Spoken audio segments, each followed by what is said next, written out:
welcome to the Tennessee Certified Trainer meeting. Good morning. My name is Cody Vest. I'm the Executive Director for Private Protective Services. Today's date is August the 5th, 2022, and it is 9:06. I'll call the meeting to order and proceed with the roll call. Leroy Ferris. Present. Blaze Lane. Present. Angel Rodriguez. Present. Jack Bird. Present. Frank Gaddis. Present. Donald Gregory. Here. January Farrell. Present. Curtis Brown. Frankie Lax. Present. Dustin Madison. All right, let the record show that Curtis Brown and Dustin Madison are not present at this time, but we do have a quorum. All right, we'll move on, and I'm going to call for a motion to approve the agenda. Make the motion to approve the agenda. I'll make the motion. Got a motion Or by second, Leroy either and a second by Blaze seconds. Blaze. All in favor say aye. Aye. All opposed? Ayes have it. All right, and then now I'm going to call for a motion and a second for the minutes from June the 15th, 2022 meeting.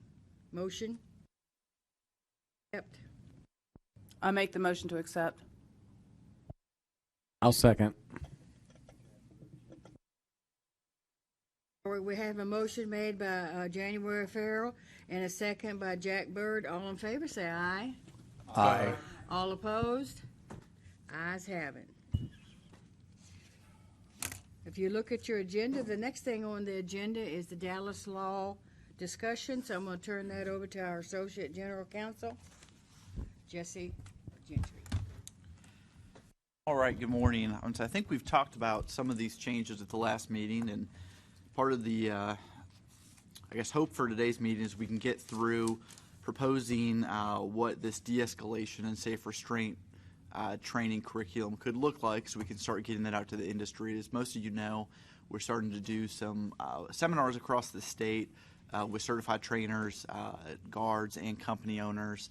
And we're getting a lot of questions about what de-escalation training should look like. So I know one of the things that this committee has been working on is the unarmed training, the armed training, renewal training, and now we're kind of looking at what should this de-escalation piece look like before we send everything out to the general population. Jeff, are you operating the slides? I'm sorry? Are you operating the slides? Yes. Okay, I wasn't sure if it was you or, do you want me to click it? Well, you can. Is that easier? Just that button there goes forward and that one. All right, perfect.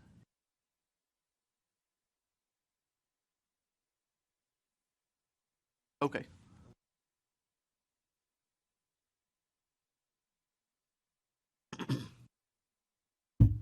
So as we discussed previously, Dallas's law has 7 sections.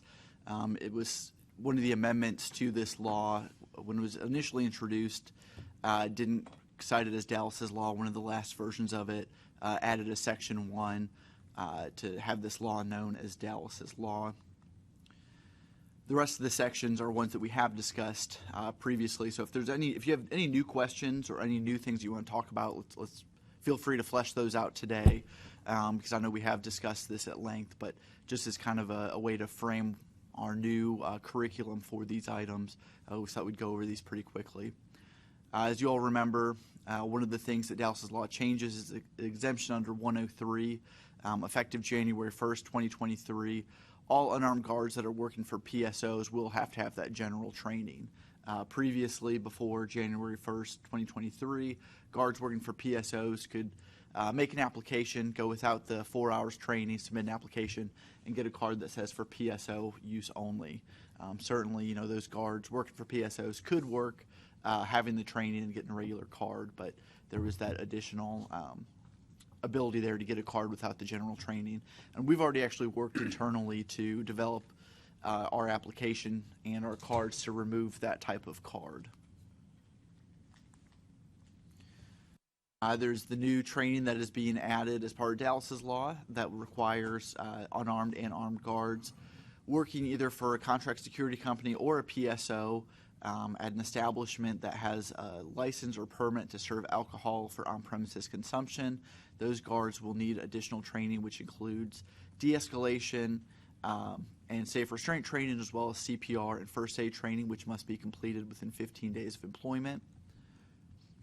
I think as we've started to get questions too at these seminars, it seems pretty easy to figure out, if you're a PSO, you're going to directly be holding that liquor license or that beer board permit. I think we're starting to see more questions and gray areas related to the contract security companies because we've started to get some great questions, which, when these seminars are in your region, I know Frankie Lax was able to come to the one in Jackson. If anyone else can come to the other ones too, I think we've gotten some great things to think about. But those contract security companies where they're asking, well, we don't really have a contract with the specific entity that has that beer board permit or that ABC license. We're working in some other kind of outside area. Maybe we're working at a mall, and our contract at the CSD is with the mall, not with the Chili's inside the mall, who also has a beer board permit.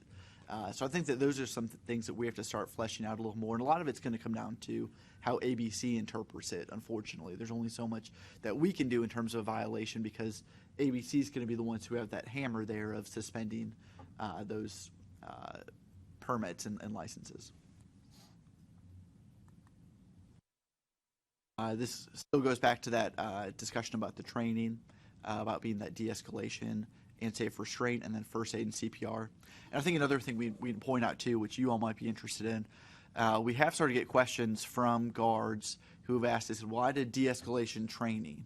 I did this through the military or through law enforcement, but it didn't have that safe restraint training. We have talked about trainers being certified to teach both of those. We think it would be easier if trainers are teaching those together. So if you have someone that has only had one or the other, it might be easier just to go ahead and have them have both, because most people that have come to us, we had someone, for example, who had a de-escalation type training from the 90s. So we said, obviously, that's way too old. You're looking at about 30 years ago when you did training. So we said that wasn't proper. But if someone does come to you and say, hey, I did de-escalation training several years ago, I only need safe restraint, it probably makes sense as trainers just to go ahead and give them both, so that way in the training form you can check that one box. As another change as part of renewal, that de-escalation and safe restraint and CPR first aid will be needed at renewal as well.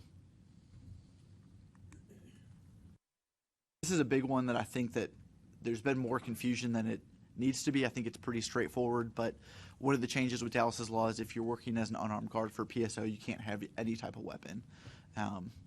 For better or worse, that is what it is. But an unarmed guard working for a contract security company, if they're certified, can still carry a weapon. Armed guards working for PSOs can still carry weapons as long as they're certified. You'd have to ask the legislators who ended up drafting that, but I think what it seems to be, under 103, when they removed that exemption for unarmed guards working for PSOs, that exemption did say if you were an unarmed guard working for a PSO without that training, you couldn't carry any type of weapon. I think when they removed that exemption, they saw this language here and decided to take that out of 103 and put it into 123. I'm not sure if it was fully understood how that would affect or what differences that would cause, but that is now essentially what it has done. It is said because previously unarmed guards working for PSOs could carry weapons as long as they didn't have that for PSO only type card. Now we've kind of switched that a little bit. So I'm not exactly sure why that was done. I'm not sure if it was an inadvertent change as part of removing 103 and just got copy and pasted in incorrectly, or if this was intentional. And are we talking specifically firearms, or we're talking about the less lethals as well? Well, I would think this includes less than lethal as well, because we do call them weapons in our rules as well as the statute. So I think that this would have to include any type of unarmed guard carrying, baton, chemical spray, or electronic control device. Why do the PSOs even exist now? Being is that we're making them go through the training, and why is it even? I got to imagine that's a lot of administrative work for you all to do to separate the two programs.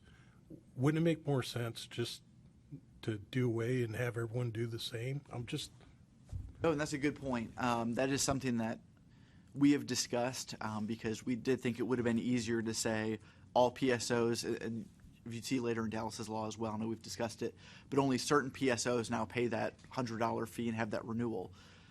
It would have been much easier to have all PSOs do that. We still get complaints against PSOs where, either they're not registered or they don't have a qualifying manager, or they've had, unarmed or unlicensed guards working for them for years because their qualified managers don't really have a backing in the security industry.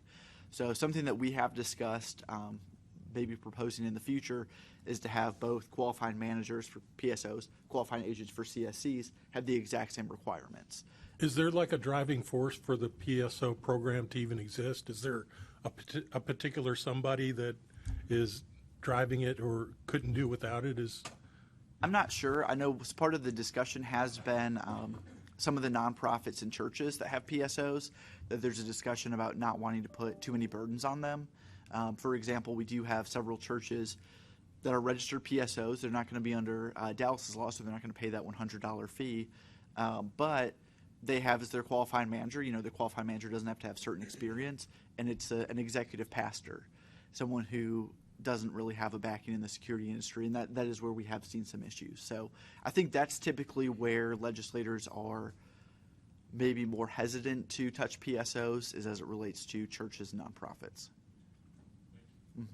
Another thing about PSOs, you've got like Dollywood is a PSO, so that's a huge one. All the zoos, Nashville Zoo, Knoxville Zoo, those are PSOs. So they're not going to hire a contract security company to come and do something on their property. So I think the PSO thing will probably, it's still a necessity, but there are some big ones that are pretty relevant. I guess I'm not looking at it from that angle as much as why is there a separation? Why don't we train the PSOs exactly the way we train the contract security companies?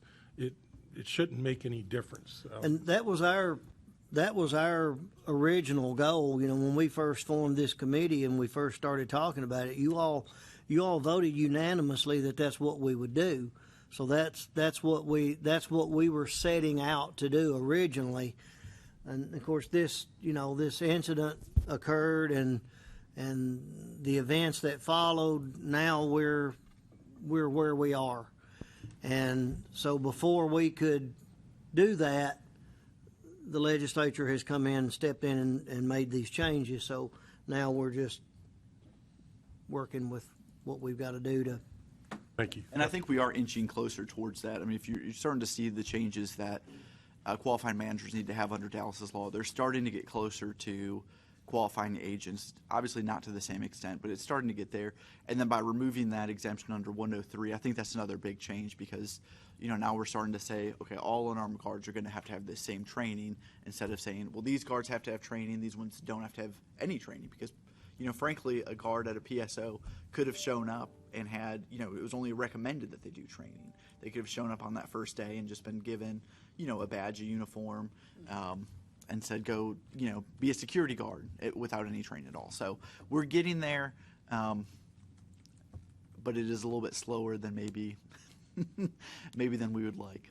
Jesse, if I could ask quickly, and I know we're talking about PSOs, does this require to change this, or maybe to, like Rodriguez was talking about, eliminating the PSOs? Does that require legislative approval, or is that something It would be a legislative change. Okay. Mm-hmm. All right. I see the hang up there. Right.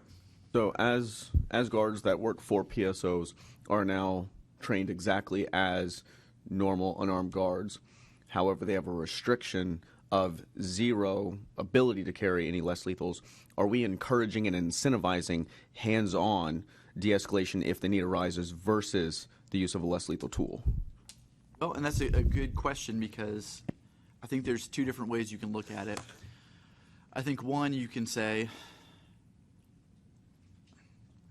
it might encourage facilities or establishments that see a need to have guards not carrying firearms but carrying less than lethal devices to get around this. For frankly, lack of a better way to say it, because honestly, you could just say if I have an armed guard, he can carry either a firearm or a less than lethal weapon. I don't have to worry about this prohibition. On the other hand, you could have a contract security company put an unarmed guard in there and carry those weapons that, if that guard was employed by the PSO, he couldn't carry. So it's a little bit arbitrary to some extent when you can say a contract security company could come in, hire all of those same guards employed by the PSO, and now all of a sudden, now that they're certified, give them weapons. So I think that maybe the intent there was to say, well, we know that qualifying agents have more requirements. They've got more experience than a qualifying manager does, so we think that they're going to be able to better supervise these guards. I'm not really sure, but there are ways around that. Do armed guards working for PSOs, are they allowed to have weapons? They are. Obviously. They are. So, and that's something that we've been asked as well, because we have had PSOs ask us about having all their unarmed guards become armed guards now. And obviously the biggest difference there would be, one, whether or not that person is prohibited from possessing a firearm, because that does make it hard to train someone and certify someone to use a firearm if they've got a felony that prohibits them from possessing a firearm. Or two, if they're under 21 years old. That makes it hard for them to certify if they can't possess a firearm. So there are some issues there.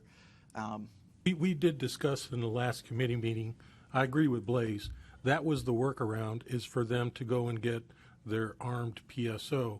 What if that PSO then says, we're going to certify you as an armed security officer, but could they prohibit them from carrying the weapon after certifying them as an armed guard in order to get the less than lethal devices?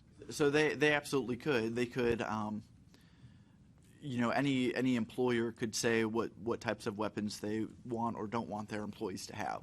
So, I mean, if you've got someone who, and it's the same thing, the law says that if you're an armed guard, you can work in an unarmed capacity. So there'd be no prohibition from an employer standpoint of saying, we know that this guard has a armed guard card. They're certified to carry 9mm. However, we only deploy unarmed guards, so we want them to work in an unarmed capacity for us, or a less than lethal weapon. So clarification for Mr. Lowe here. So if a contract security guard company, the trainer certifies them to go armed, they can carry a firearm, and if they're certified with the non-lethals, they can carry non-lethals as an armed guard. As far as unarmed guard for contract security, if they're certified with non-lethals, they can carry the non-lethals with an unarmed license. But with the PSO, if they're an unarmed guard, they can't carry any type of weapons, period. But if they want them to carry, they can be licensed as an armed guard and be trained with non-lethal stuff. And as a policy for the PSO, they could say, we're not going to allow you to carry a firearm, but they would be certified to carry a firearm. Is that what I'm understanding? Correct. Okay. All right. Thank you. There are places, I think the U.S. Tobacco, who used to do that? Actually, the school board, school security in Davidson County. They sent Okay, me so to get- there are some clients that will tell you right up front, we have security, but we don't want any armed security. But the whole security staff can be registered armed guards, but they don't carry on that location because that's the client's wishes. That's what they want. So, Yeah, if I could ask a question, it's along the lines for the non-lethal. I understand that every 2 years, like an armed security officer has to come back and get recertified and requalify. Will they need to do that with their non-lethal, or will there be no expiration date when a person is certified with a non-lethal, say, pepper spray? I was understanding it's for lifetime certification. That's what I was seeking verification on. We don't require refresher training for less than lethal devices. I know some of the manufacturers do require, different ongoing certifications, but from our perspective, once that guard's been certified for it, they're good to go. But I know that I have seen some of the other requirements where they say that in order to maintain it, you need to do every 2 years or every year you need a refresher class. I think some of the manufacturers of those devices may do that just so you know they kind of got you and you come back and pay them to get re-upped or whatever. So, you know, only if the company like Safari Land, if they're supplying you OC spray, and they decide that, hey, it's been 5 or 20 or 30 years since you did this, we want you to get recertified. Then if you want to buy their products, you might have to do that. But I'm not sure I don't know who all makes that stuff and what their requirements are. But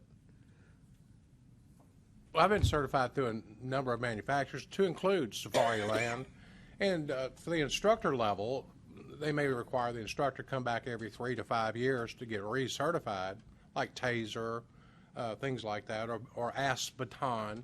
But from my perspective, once I certify somebody, I don't put an expiration date on their card. And that's why I was just verifying that your card doesn't actually expire for non-lethal. It just does for armed security. And I just want to make sure that was still current. As far as our perspective is, that's exactly how we treat it. But, you know, if your certifying agency says, you know, well, we want you to put an expiration date on there, you'd have to defer to that. I think as it relates to the PSOs, and this is something that we have received some questions about, at least our last seminar meeting, there was a gentleman there who worked for one of the universities who has a PSO and was talking about making sure that all of their guards who already do the training, pretty much the general training, just making sure that they end up submitting that with their card. So it's, I know some PSOs do this already. They'll just have to make sure they submit it. This is one of the other changes for PSOs. It just relates to, and this goes back to Angel Rodriguez's question. There's going to be 2 different PSOs in our system. We've started to refer to them as PSOs and PSOA, almost like alcohol, because that's essentially the distinction there is if you have that permit or license to serve alcohol, then you're going to have to do some different things with your applications. As trainers, you probably won't see much of a difference here as this relates to it. It'll probably more so as to whether or not a guard needs to have de-escalation, say a restraint, and then first aid CPR training.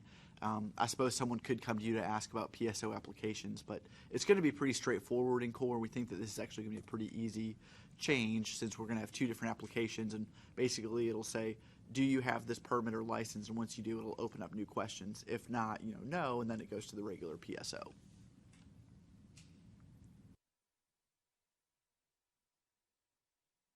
Quick question. As these are guards applying for their applications, they apply for a PSO application, boom, they're good. And then they, like they all do, jump ship, go to another one that has a PSOA. They have to redo everything? Not everything. So that what they will have to do is, so if you've got a guard who works at a place that does not serve alcohol, they will have to essentially add a modifier to their license to show that they've got this training. So it won't be a new card. It'll show in the system that they're just adding this training to their current card. And essentially, we're going to treat it like a duplicate card. We're going to print them a new card. That new card will show on there CPR/first aid, de-escalation/safe restraint. What additional cost is that to the guards? Yeah, we're going to propose that it'll be $25 since it will be a new card, and that's the current fee for a duplicate for a new card. Even though they were trained previously and in compliance, just because they changed employers, they're now going to incur an additional $25 cost.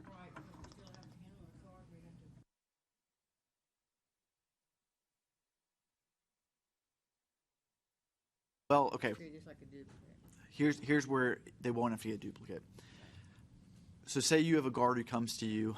If you decide, you know, that you want to teach de-escalation, safe restraint, and CPR first aid as a trainer, and you say that I'm going to make sure everyone who does my unarmed class, they're going to spend an extra hour or 2 hours. I'm going to charge them an extra $50, $100. I don't know how much it costs. But if you're going to train every guard to do that, we're going to put on our training form a box to check. And that way, whether or not that guard works at a place where they have to have that training, they'll get it on their card. Because we are going to try to ask them to make sure that they are getting this training within 15 days.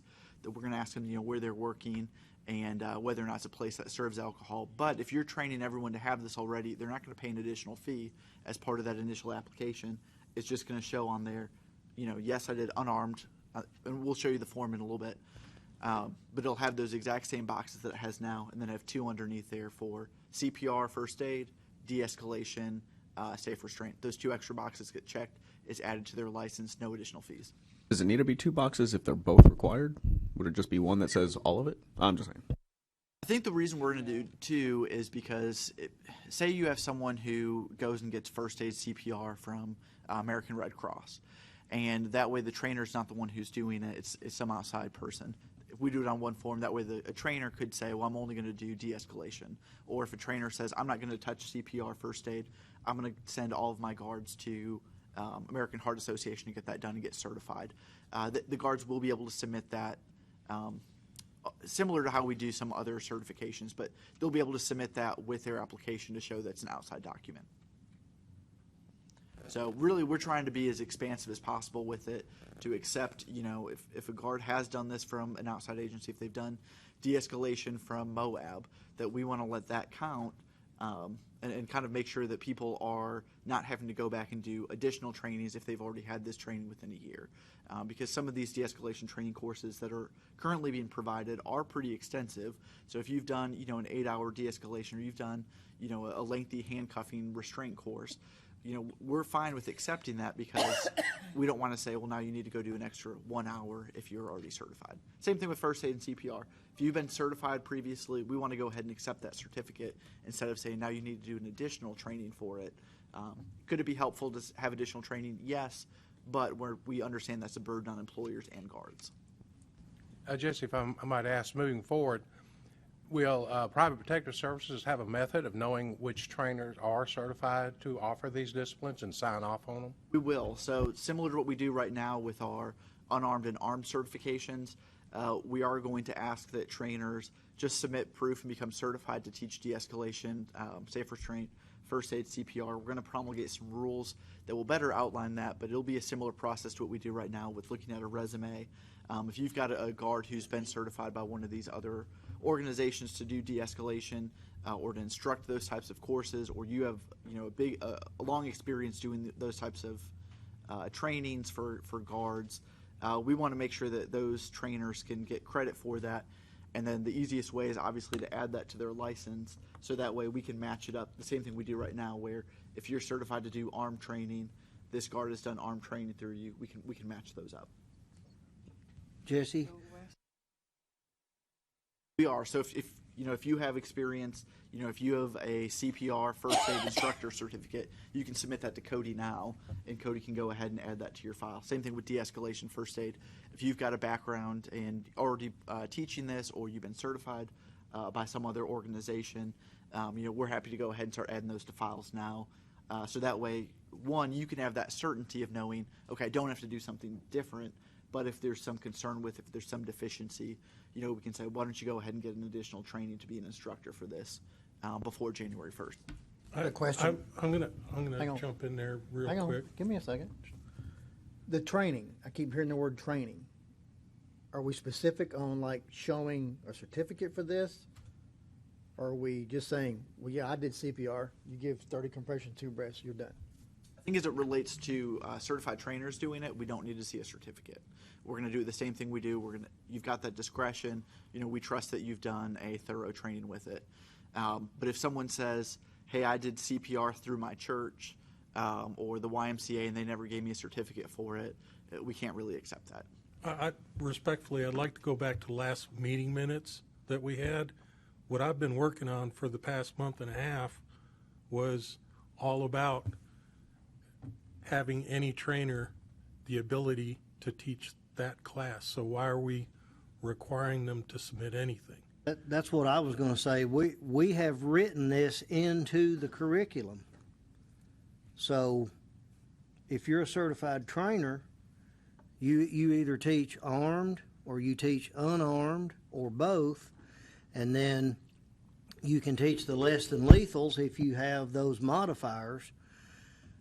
And I mean, if we're going to have modifiers for de-escalation or whatever, then it might require that the certified trainers get that. But my plan, my idea is for all certified trainers to be able to teach our curriculum. And that's the way I think that's the way it should be. If you're a That certified was trainer, my complete understanding from the last you meeting. should be able to teach it. We'll have to discuss it a little bit further because I thought we had discussed that this would be added similar to the modifiers for less than lethal. But part of the reason why we wanted to put the curriculum still together is so that way anyone who is certified to teach it or has that additional modifier added would be able to go ahead and teach it as is. I think We're adding the modifiers to the training form, but this was universal to where any trainer could teach this. That's why we said in the last meeting that the law had removed the word certification for first aid. So again, I'm a little perplexed. I'm a little confused right now because I worked pretty doggone hard on that thing. No, I understand. And I think part of it, we'll have to look at it a little bit further because if it is something where everyone felt comfortable that every trainer could teach it, then I think that we could say everyone might be able to do it. But I will say this, 50% of the program, once we do go into reviewing it, it was directly a photocopy from the General Guard training. The legal powers and limitations in the first aid didn't change at all. But the new stuff, about 220 slides worth, was the de-escalation and safe restraint. So, no, I understand, and I apologize if there's any miscommunication there. So we might have to look at that then in light of the. Well, let me ask, curriculum. if you have a trainer that is an unarmed guard and he wants to do armed.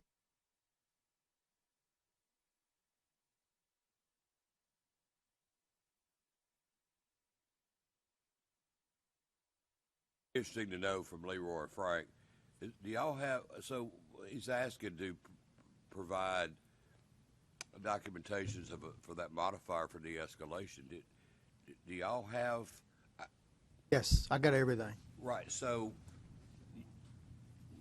And it wasn't. To Angel's point, the other trainers may not be as advanced trainers as you guys that may not have a certification modifier to present. Is that what you're saying, Angel? For instance, like my 2 points in the last meeting, Mr. Lax, was this.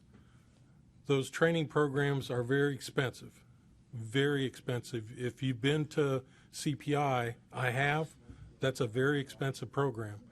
The second part of it is, in order to be able to teach those programs the way they're meant to be taught, you would need to get additional insurance, which requires force-on-force training. When you're talking in the security industry, there's only about 4 companies that'll actually insure a security company, and once you add force-on-force training to that, there's probably going to be 1 or 2, and that's very expensive. For all these reasons, the consensus of the last meeting was to develop a program that anyone could teach, that went through the General Guard training. Is there a difference between de-escalation training and force? Yes, force-on-force, you would physically be touching people and hands-on. Force stuff, so the de-escalation is not. I'll give you an example. This is force-on-force. I know I understand. That's what I mean is if this one student gets injured in your classroom, that's why your insurance rates go through the roof. Anyone who, I know, Donald, you can speak to this. You got the Karate Academy going on there. It's sorry, no disrespect. I didn't. And that's it. No, Angel, what my question is, I understand the force-on-force versus de-escalation. So, but we're not doing the force-on-force. But is that part? I'm a little confused about what de-escalation training. Because when it comes to the safe restraint, there's a whole section here on hands-on hands and how to do it. Okay. So that is where the burden becomes. I got you. Well, and I guess that's the question. Can you teach? I think de-escalation you could teach without force. I mean, I think that the whole idea of that is, using verbal and officer presence to, be able to de-escalate a situation. But can you properly teach safe restraint without any type of force on force? Very, very respectfully, could I ask to table your thought until we look at the program? Yeah, exactly. When That's you fine. look at, and I'll answer it this way, of the 222 slides that we added new, 6 of them talk about restraint. I think everyone in this room agreed that where they made the mistake in this law was adding the safe restraint aspect to it. And if the only way for us to put I will volunteer, Angel, to get to get closer or faster to your point. After we read the safe restraint techniques, if anyone would like to go in there with me and then demonstrate and see if you've actually learned it without doing the hands-on and see how effective it is, I'm willing to make that happen if we can. You would be safe restraining me. So, I mean, if you learned it correctly, then without touching, you should be effective. To Blaze's point, that's my exact point as well, is when we're putting lipstick on a pig. All right. And I hear we had something bad to work with here, and I tried to make the best out of it. And I completely understand, and I really do appreciate all the work that you've done on this. It does require, since the law does require safe restraint as part of this training, we do have to make sure that this is enough of it, because my concern is that the first time that this happens, again where some guard gets involved in a situation and someone gets hurt, and they ask them what type of safe restraint training they did, and they said, well, I've never laid hands on someone as part of training. We did a PowerPoint where we discussed it. That's where there's going to be liability, and there's going to be harm potentially to the guard and to the public. So there's going to be an equal amount of liability when they do exactly what we told them to do in a classroom, and they do it exactly the way they were taught hands-on as well. This is a no-win situation. Is there a mechanism in place for us to ask the legislature what they meant by safe restraint? Someone just give us the legal definition. I think that's what they're giving us that authority to do, essentially. And I think that we could potentially, and maybe this goes back to the point that Blaze Lane made this morning about pushing back on some of these things. Maybe this is something, and actively engaging, maybe this is something where the rulemaking process, where we can define this and say, if you all have a good definition of what you think safe restraint looks like for guards in this training, then maybe we can put it in a rule, and then at that point say, this is what safe restraint training looks like for security guards. And there's something where we can take some control over that and take some ownership over that in the industry. Winfrey, Yes. percentage-wise, just take a guess at it. How many? I'm just curious. How many of the certified trainers in Tennessee, percentage-wise, do you think that can provide documentation or certificate for de-escalation stuff, like Frank Gaddis and Mr. Ferris said that they could? I mean, how many of the trainers do you think could provide? Right now, at this moment, just take a guess at it. I'm just going to give you a swag. Mm-hmm. Maybe 10%.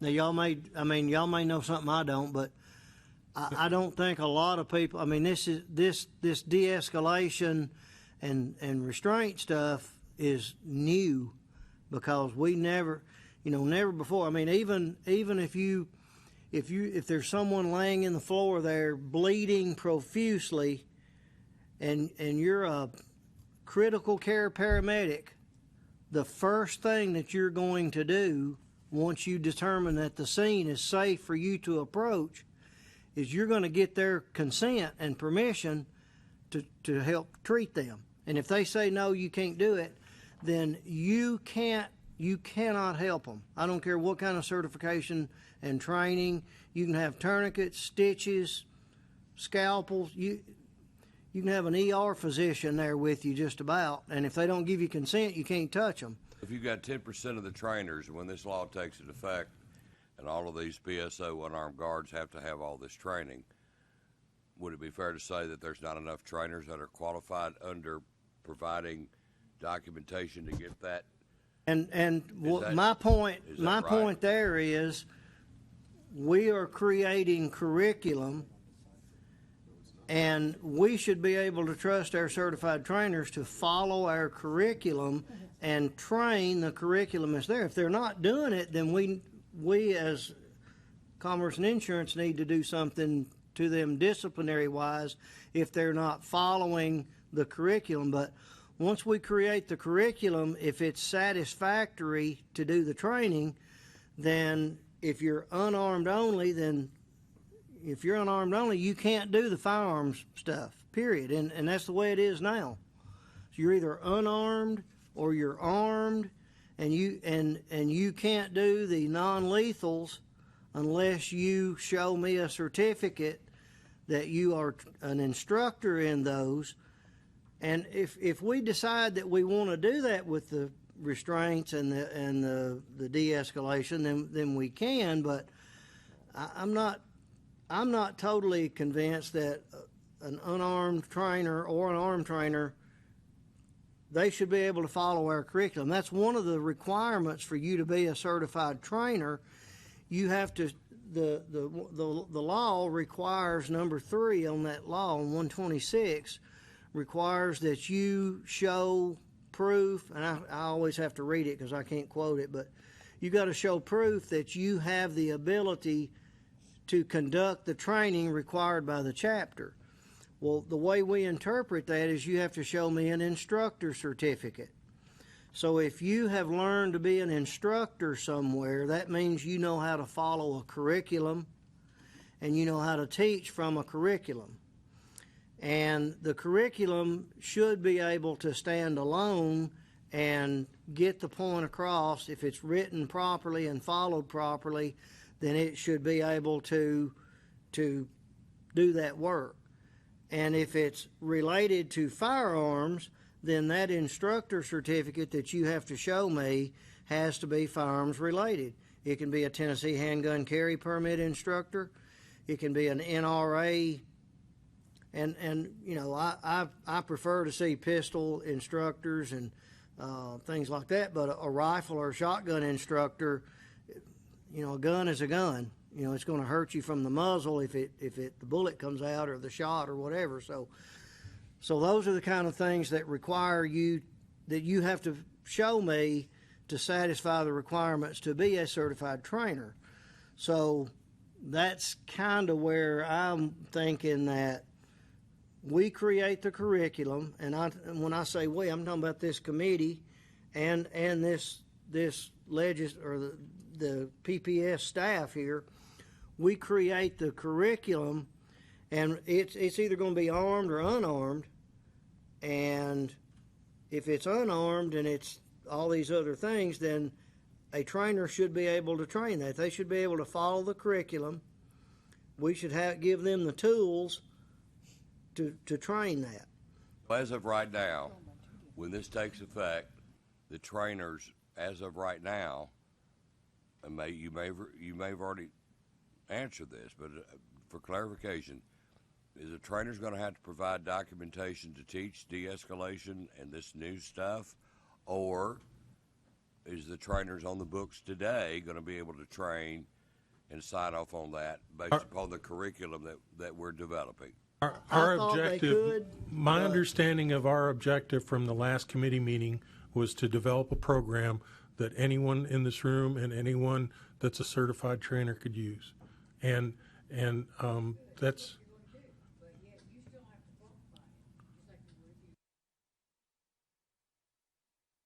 Let me say this. You're giving a blanket to everybody.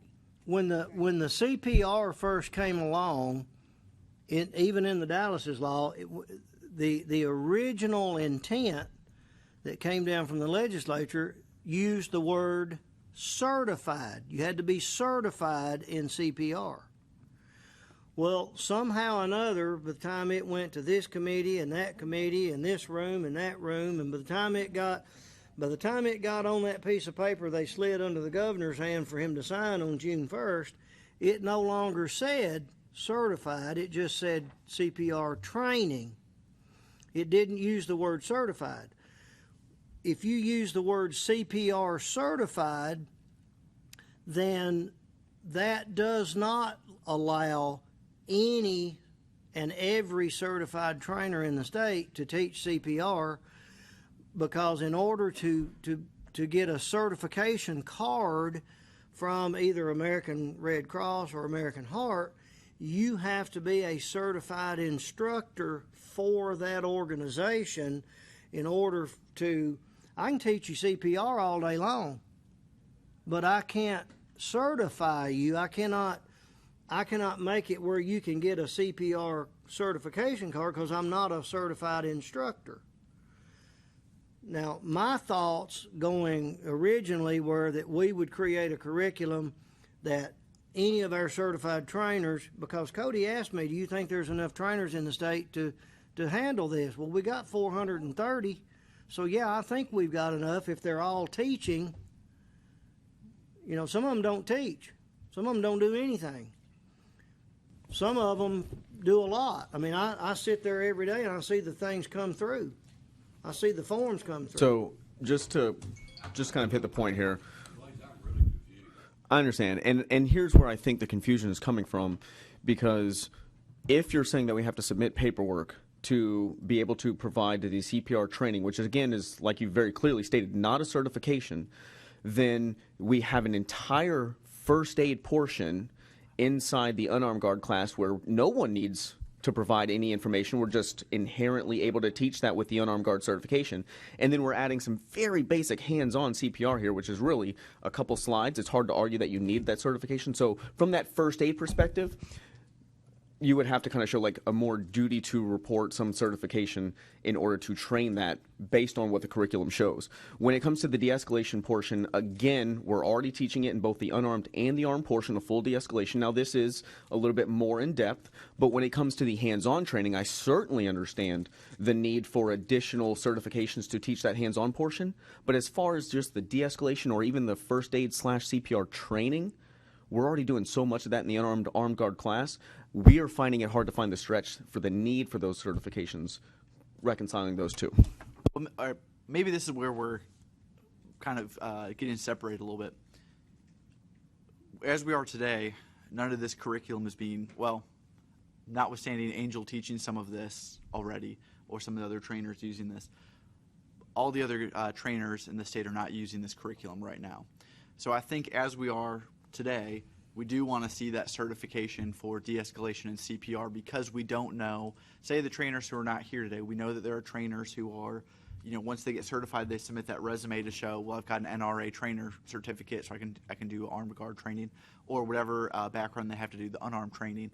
If they start saying, well, now I can do de-escalation and CPR training because I have unarmed training, they don't have this curriculum, they don't have the benefit of this today.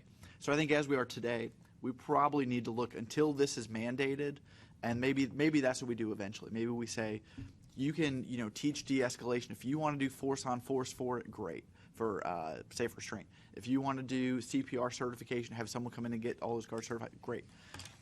Maybe we say you can go without providing that additional documentation if you use the state's training that has been created. And I think that's what we have to eventually get to. But as we are today, you know, we don't want to necessarily say, you know, that anyone who has that unarmed certification go ahead and also do de-escalation and CPR and first aid and safe restraint. Just because we don't know what they're teaching, we don't know what their background is, and we don't frankly know if they just start checking that box.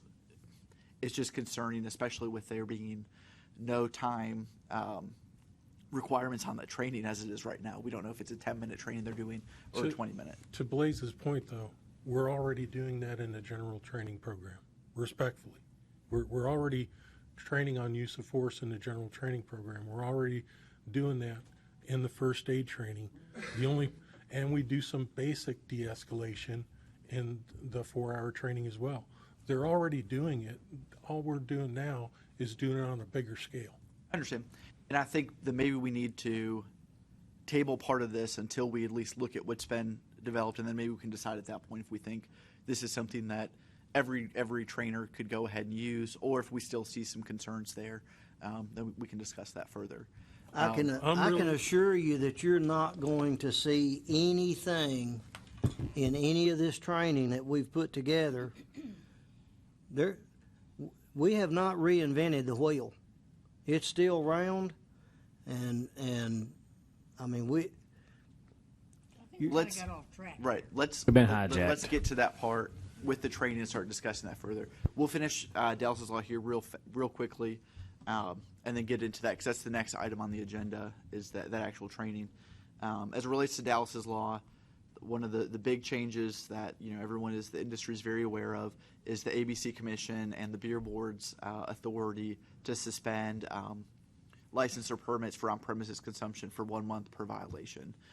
Where we're going to see this as an issue is, for example, we've been dealing with a bar recently who had over 10 unregistered guards.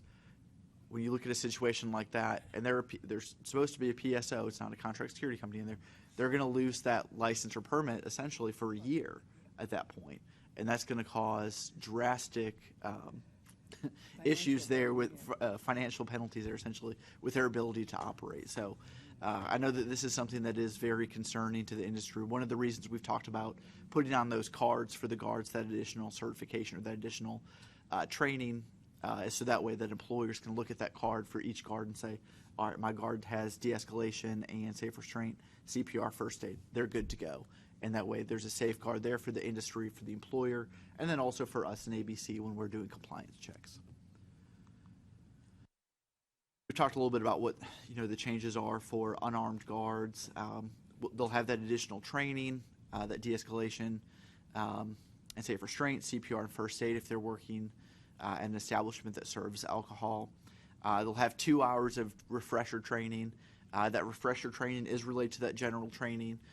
So we have discussed that anyone who essentially is certified to teach that unarmed training, that 4 hours, is certainly going to be certified to do 2 hours of refresher, because if they're doing a 4-hour training and then doing a 2-hour on that, certainly they should be able to develop that. In the meantime, I know trainers will have to figure out how do they condense that for a refresher, but until we get that decided by the committee, that shouldn't be a major change. But it will be for guards coming January 1st, because if, say, you have a guard who's expired at the end of November, end of December, and then they reapply in January to renew their license, they're going to have that refresher training. The system will not let them proceed with it. So if you've got guards who you're working with that are going to expire by the end of the year, you might as well tell them to go ahead and get their renewals in, because otherwise they're going to have that refresher training. Let me just take a moment to tell you that the renewal, we call it a renewal notice, the one that you get says, hey, it's time for you to renew or whatever. Letter has been attached to that.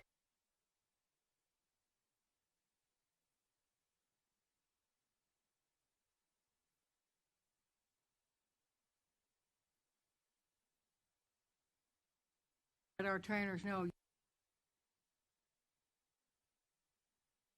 all have to have it. We're pushing So they have to have it, even if they renew in December, let's say, and they're not renewing for another 2 years. That means they don't have to do the renewal training in December, but they will 2 years after that. But they regardless have to have the CPR, first aid, all that training. Now, the language as it states, and correct me if I didn't find it, in 2 years when they renew, they have to undergo the 2 hours as unarmed guards for the renewal training. Is there any refresher training on the CPR de-escalation, or is that just the one and done? No, there is. They'll have to do refresher training as well. And that's another thing we'll have to figure out how long that or what that looks like as well. When I was discussing this, with the program, hopefully we'll get a chance to look at sometime today. I would think that we would keep the entire program. It would not be a slimmed down version the way that the armed and unarmed is. There's just no way you could do it. That should be fine. I think basically because it for armed guards, the biggest change is going to be related to if they need that additional. Other than that, there's no changes for armed guards. For trainers,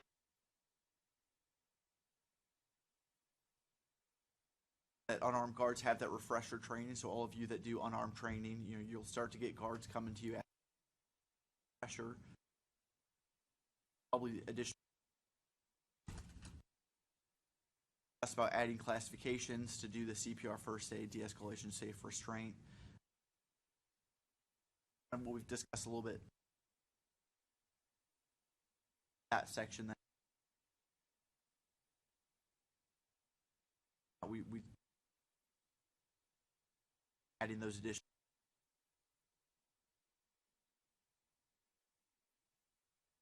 And for companies, obviously, there's going to be some major changes, mainly with PSOs.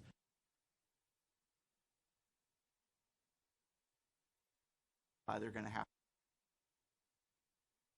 guards, alcohol or not, will not be able to, if they're unarmed guards, will not be able to carry weapons.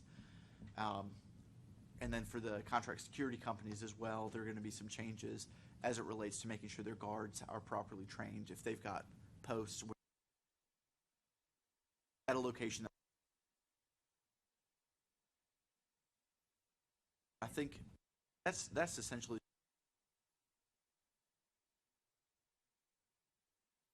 I want to point out.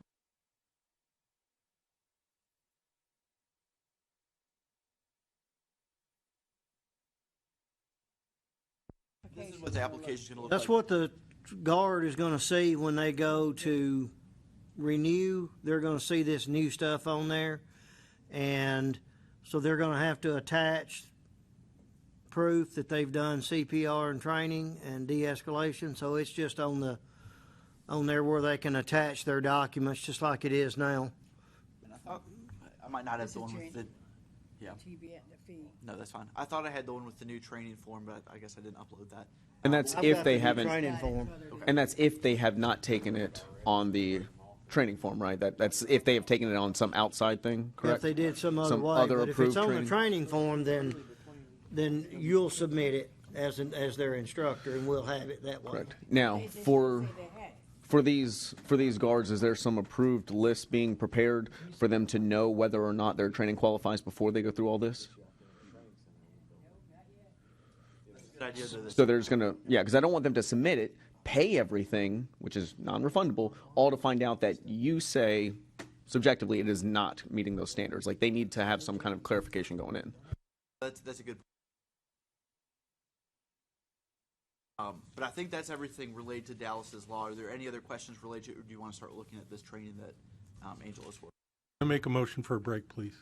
Second.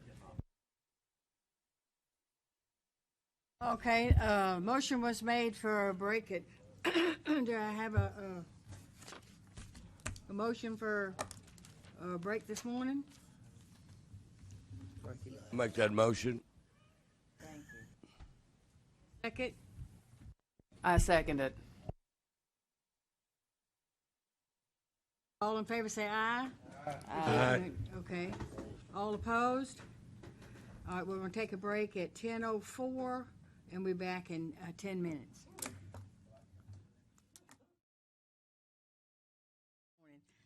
We can continue. Would you continue, Jeff? Okay. All right, so somebody asked about the training form, so I've written one up here, and then I've got another one that I just wanted to show you, just like this one, but I kind of tried to take some stuff off of it. But anyway, so the training form here, just like always, you decide what it is. What are you doing? Is it initial unarmed, initial armed? Is it an unarmed renewal? Just check whatever it is. And that's very helpful to those of us who process these applications. We look up here and I see a check mark in unarmed renewal. Well, automatically, I know that none of this top part should be filled out. I should go here to the renewals, and I've kind of changed it. So I got a renewal section here now. Well, this is renewal classroom. It is unarmed, so you got a place you can check that. And if it's unarmed, then there's not going to be a firing range. So there's a place for the instructor's signature, certification, date, and score. And there won't be any kind of weapon information. And then if you also train the person in CPR, you can check this box and sign and date it if you hadn't signed and dated it somewhere else. The de-escalation, and I think I added safe restraint in words too. Let me look at this other one.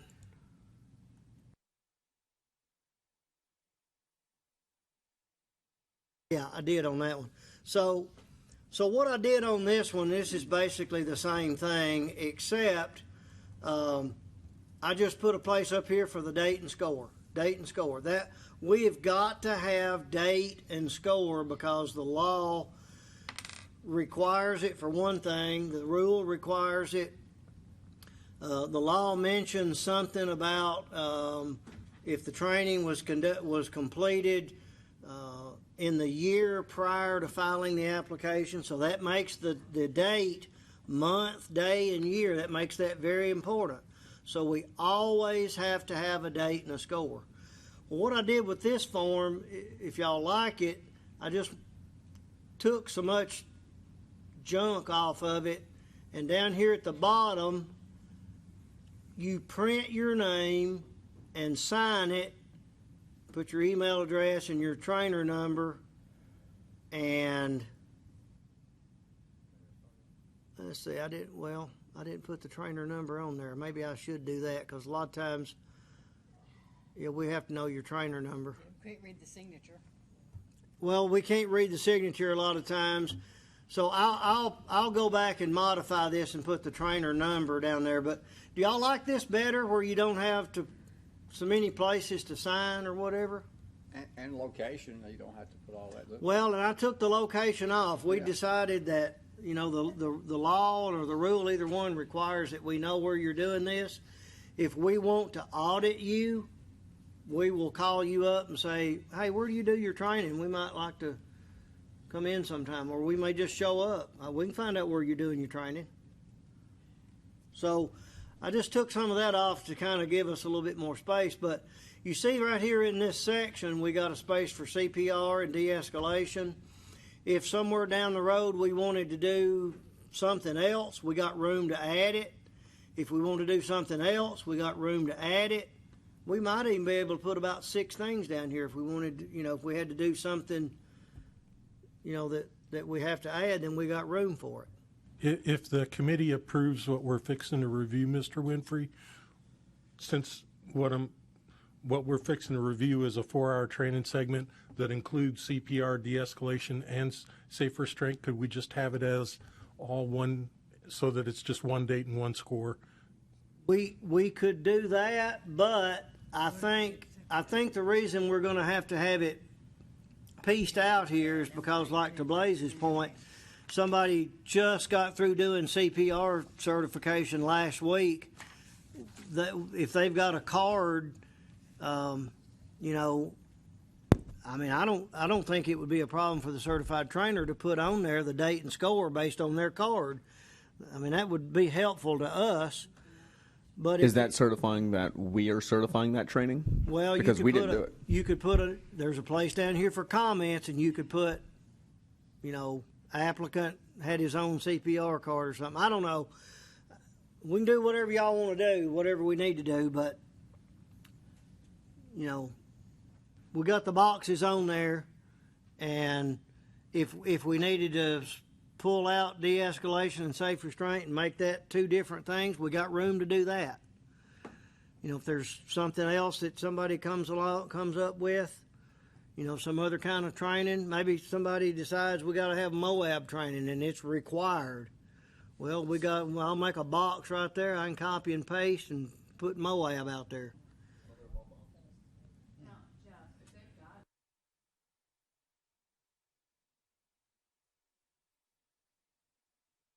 Well, it would be their responsibility probably to attach that with their renewal application, because that's what they're supposed to do anyway.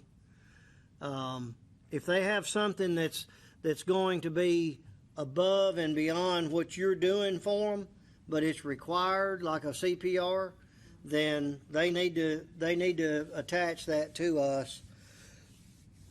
I mean, I see this is going to be. It's going to be tough on us for a while till we get everybody doing the right thing. There's going to be probably some wailing and gnashing of teeth until we get all this done, because there'll be people that won't send.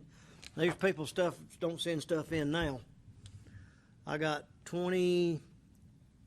nearly 25 in my inbox right now that can't be worked because They didn't send something in. Sent emails, tried to call, sent letters.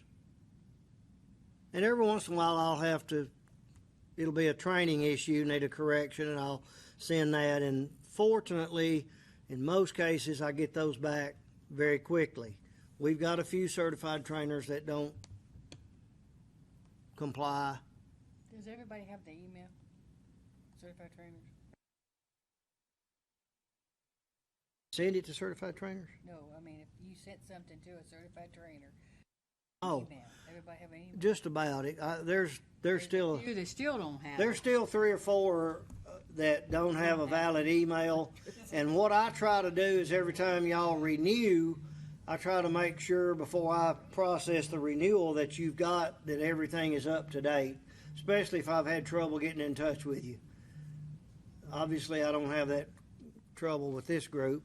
Most of you. No, but we deal with everybody. Yeah, but I do have 3 or 4, a bunch that used to work for G4S. I don't know if G4S killed them or shipped them to some, or if you did or shipped them somewhere, but they didn't let me know they got new email addresses. So there's 3 or 4 of them I can't get in touch with, and so right, yeah. So anyway, but yeah, I do still have a handful that I can't get in touch with. But anyway, I will go back and make a change to this and put a place for your certification number. I've got one new trainer. He was a former FBI special agent, helicopter pilot, black ops, down under, everything you can imagine. And he's got the worst handwriting in the world. I just know what his number is now. I usually can't read it. Hey, In Tennessee.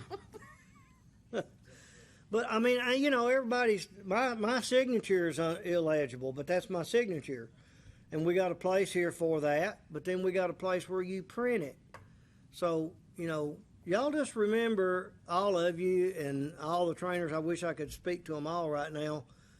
There are other human beings that look at this form and have to do something with it and process it. So if we can't read it, if it's illegible, if it's got stuff missing, it has to be right. So I'm trying to work it to where we don't have a whole lot of stuff repetitive, and then if you do it right at one place and then forget it somewhere else, and where we're not inclined to decline it because of that reason. So here you pick what it is and then drop down to that section and do what you need to do for it. If it's an unarmed renewal, you're going to drop right down here and fill that part in. And and if you'll check this unarmed again, I'm going to know that there's no firing range, there's no weapons. So when it comes to that portion of it, is if they're an unarmed renewal, armed guard renewal in 2 years, and they do the de-escalation and CPR, whatever, train up, do we just put it again in that CPR training? Or is that a renewal as well?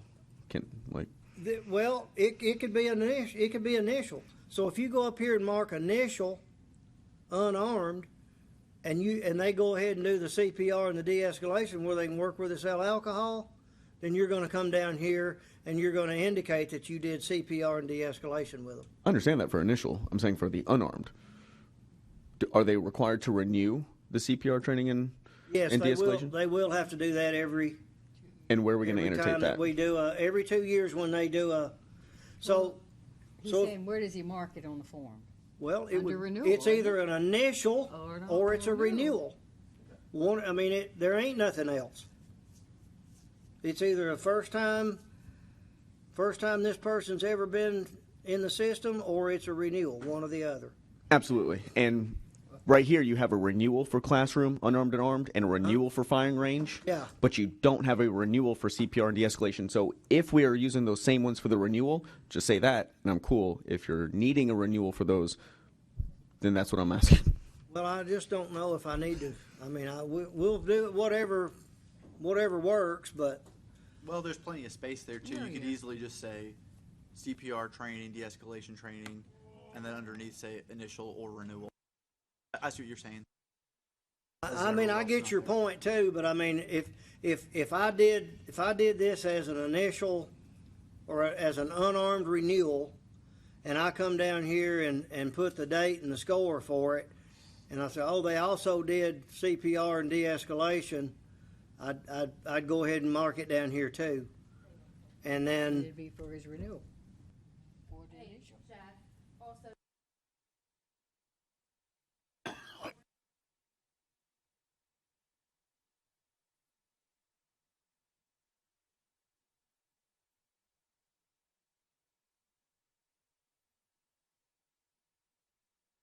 well, we could do that. Just do add modifier. Yeah, add modifier, classification, whatever we want to call it, but that was just kind of.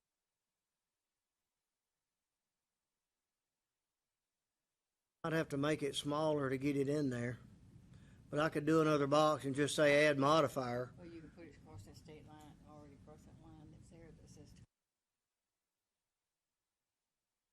Yeah, I could put it up there. I could just put another box right there and just put add modifier.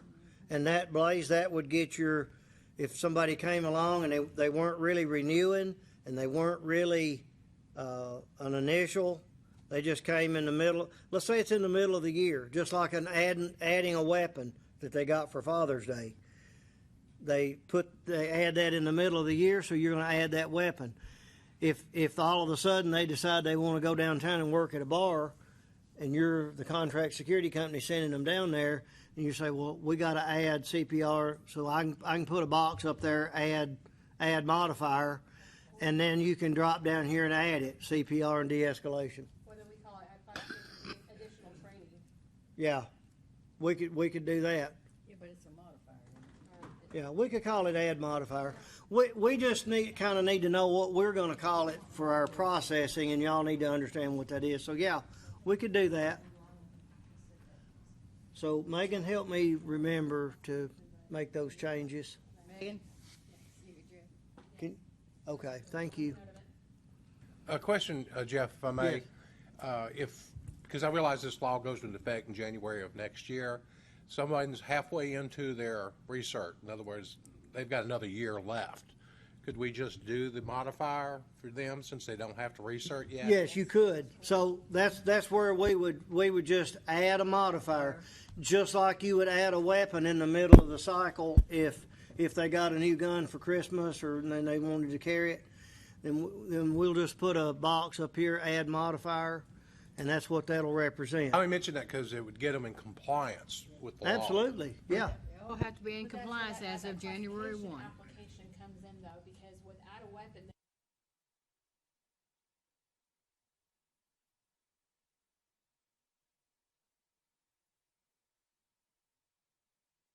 Okay. Well, but as far as the training form is concerned, the certified trainer can indicate that that's what they've done.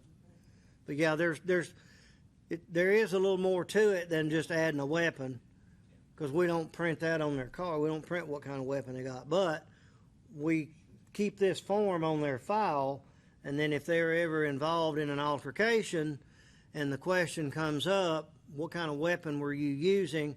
Well, I was using a Glock 43X.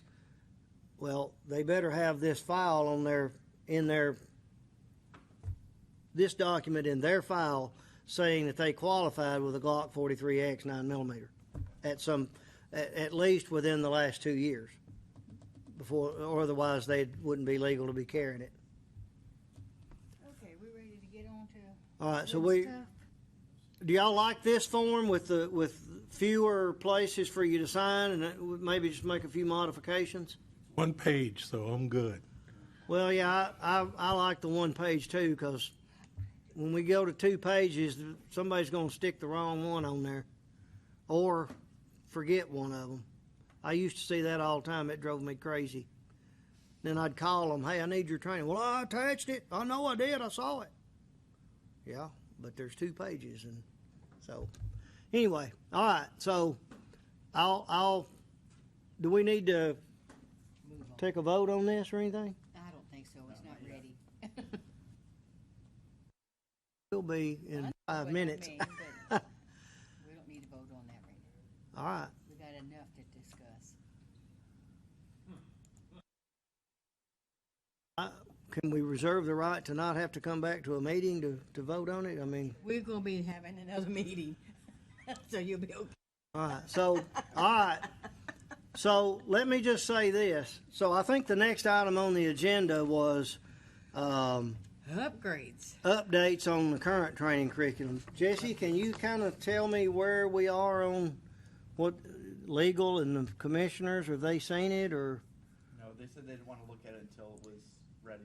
Okay, so what about legal? They said they didn't want to look at it until it's ready. Aren't you legal?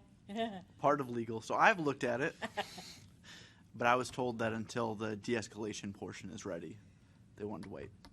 Well, guess what? I'm ready. It's ready. I'm ready to submit it. So basically what I've done here is everything that we have done so far is here. On your key, you have a copy of it. This is new. This is the 2 hours of General Guard. And then, of course, when you click on this, you're going to see that there's a PowerPoint presentation. There's an outline, an instructor exam, a student exam. The instructor exam, every question is answered, and there is a slide number reference on there. So as an instructor, you got somebody who wants to argue about a question, you just look at number 35 and you go look at it, and it says slide number 236. You go to that slide, and there's everything that you need to know about the answer to that question is on that slide. So that just makes it easy for you. So every one of these is in this order. The 4-hour marksmanship is a little bit different. There's just a PowerPoint that talks about the shooting sequence, and it's a minimum. If you want to make it a little harder than that, then that's and if you like. Some of you go to the Bartlett range and you can't draw from a holster at the TWRA range, then you have to modify that. And I tried to make this where we didn't eliminate anybody across the state, because I know you're begging and borrowing people's ranges, and you can build your own, but it'd cost more than you'll ever make in the security industry. But anyway, so I tried to leave that a little bit open-ended where you could, if you don't have a 12-yard line, I don't think it's fair to mandate you shoot from the 12-yard line. So, shoot from the 10 or the 11 or the 13 or whatever it needs to be to get a little bit more distance. Tried to build that in there. Everything else is going to have 4 files. It's going to have an outline, it's going to have an instructor, student, and then the presentation. So I've gone through and done all of that. Armed renewal, same thing. General Guard, same thing. 8 hours of classroom, same thing.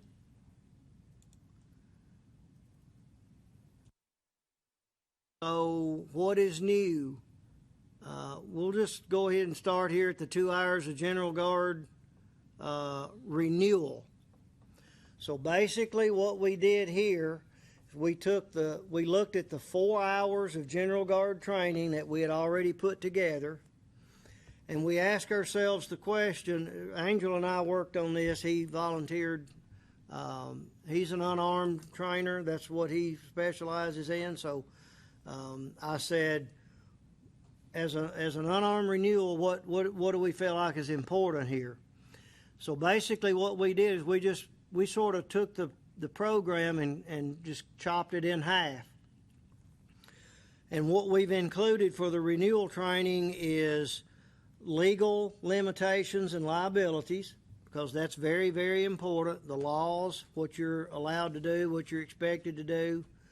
And then the next thing was Use of force and basic the use of force and de-escalation. So it's just we just took and carbon copied the General Guard training and took about half of it out. So we're not going to renew and talk about report writing. You've been working at a guard company for 2 years now. If you don't know how to write a report, you probably don't need to be renewing. You might need to be looking for another job if you hadn't learned how to write a report in 2 years. Mr. Winfrey, could I Yes. back up just Yeah, go ahead. one moment? When we also looked at this, we updated both the 4-hour training curriculum that had already been approved. We updated it with all of the new Dallas law changes, and then we added questions in the test for the Dallas law as well. Once we did the 4-hour segment, updated it to Dallas law, we trimmed it down to this 2-hour segment here.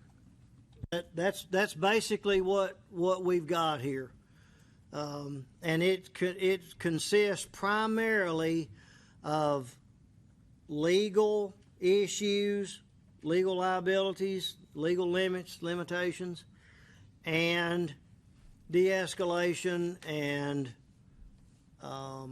the force continuum. So do y'all want to look at any of the slides or? Yeah, I'd like just to flip through it. Okay.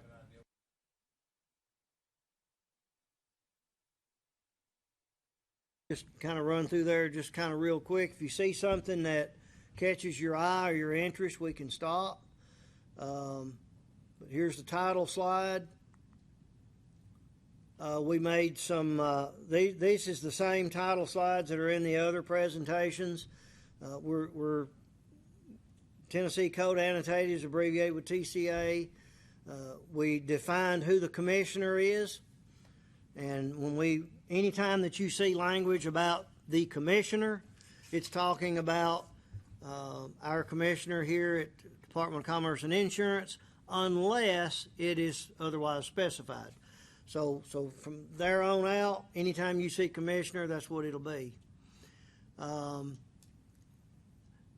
This is the way we set it up. Use of force continuum and de-escalation.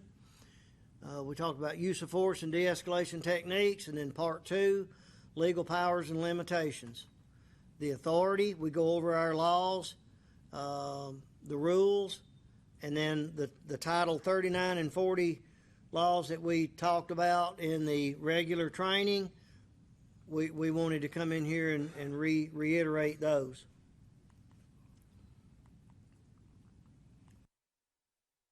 We have our course goals, our learning objectives, the use of force continuum. There's nothing new here. And remember that sentence? Remember I said if you see it once, it might be important. If you see it twice, it could be important. If you see it 3 times, it definitely is important. And if you see it 34 times, you better bank on it. Well, that sentence is on the next, I don't know, 15, 20 slides or something.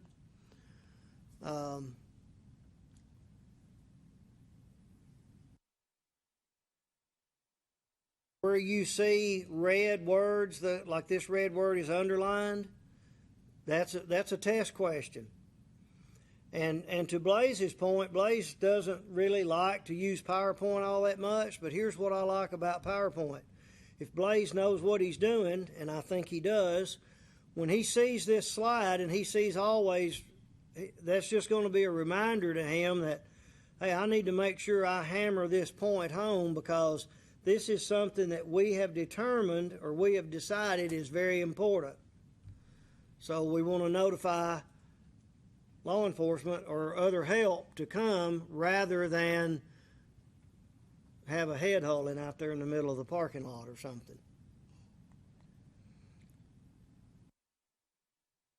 We have the same circular reference of the use of force continuum. And so these slides are just copied and pasted from the General Guard training.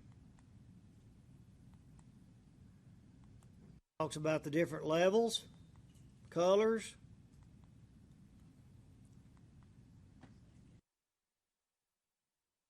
Right here, this popped in there. It said the bottom line that any force used must be reasonable. So that's very important because it's a test question. And you don't necessarily have to say that. You just back up and say, hey, y'all need to remember this. Not only is it a test question, but it's a life-saving thing, life-preserving thing. We put the de-escalation techniques, same ones that are in the General Guard training. Examples of how you might de-escalate a situation. Use the feel, felt, found. Remain calm. Listen to the person. Explain to the person what they're doing. Let them know that you're doing the same thing for that person as you would anybody. You know, everybody's got to do this because that's what the rule is. Treat them with dignity and respect. Contain the threat, clear the area. You know, you want to try to get this person to comply without having to resort to the use of force. Okay, then there's a course review, and these are test questions. Again, you don't have to tell them that, but you know that's what it is. That's what's important. That's the points that you want to make sure you get across.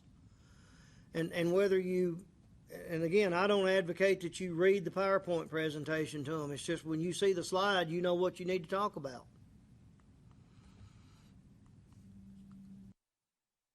So there's 20 questions in that part. And then we go to the legal powers and limitations, and we've got the course overview, course goal, learning objectives, and then we go through and we start talking about the different laws that we talked about in the General Guard training. Here's the armed and branch manager defined, certified trainer and commissioner, contract security company, person, qualifying manager, qualifying agent, security guard. They need to know where they can find those definitions and what they mean. Special notes at the bottom.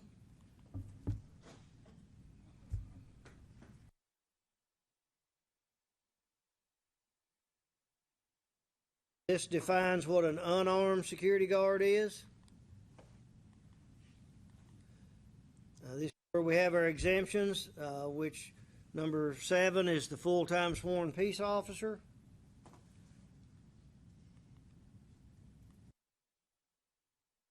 More of the same stuff that we covered. 117, that's where it tells you that you got to be 18 for unarmed, 21 for armed. And Frank, here's the one for your folks.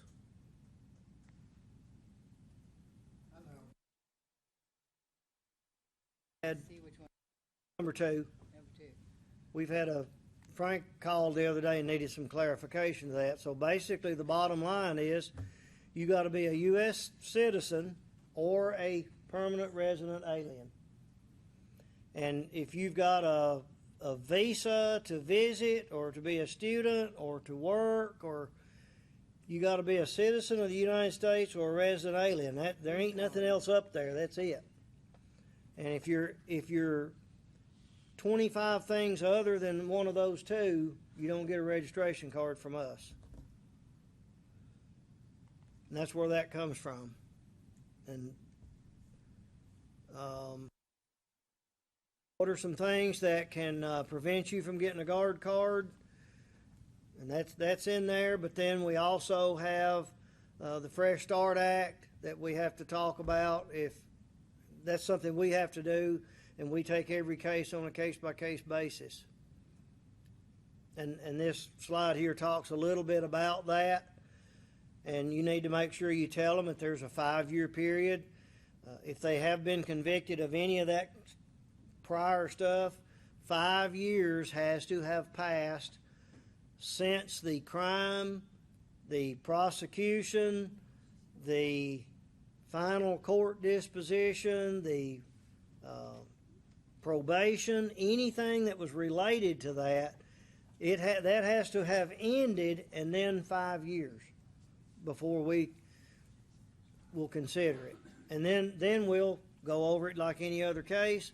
We'll apply the Fresh Start Act and determine whether or not we can issue a certification.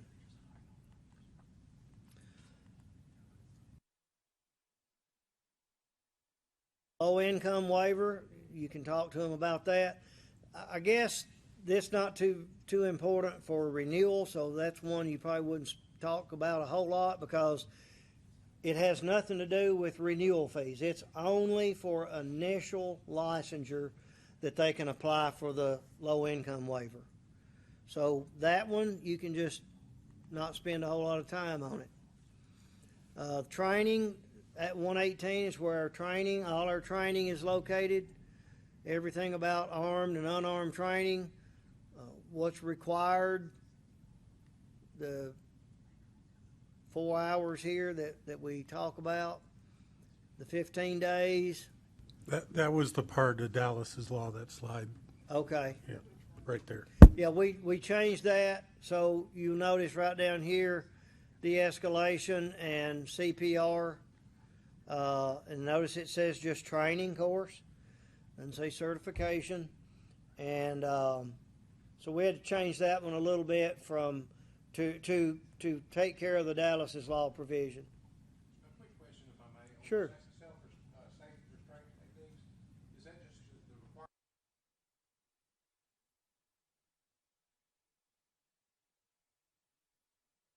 Well, that's kind of been Blaze's question all along. What exactly is that? And I don't know that we have the answer to that just yet. I yield to Jesse at this point. Like I said, I don't think we have the answer yet. Well, and that's part of that's part of what we've been. But would. And we will address it in that part of the training. I think that's. I do teach it. I teach it.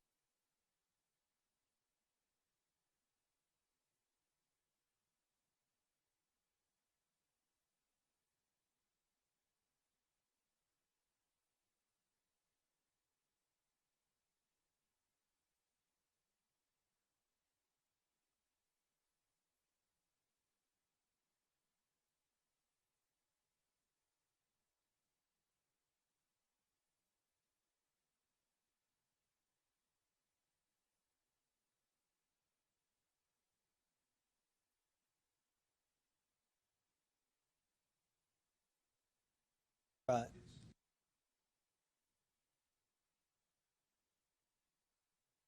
Well, and there again, this has been difficult for us because we've got about the same amount of guidance as to what this is supposed to look like as y'all do. Not very much, so we're not exactly sure what that's supposed to look like. Even though we do have a section in here about it. Once we get to it, we'll show that to you.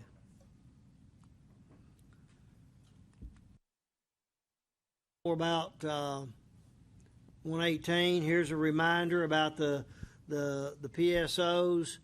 For the unarmed PSOs can't carry any kind of weapon, and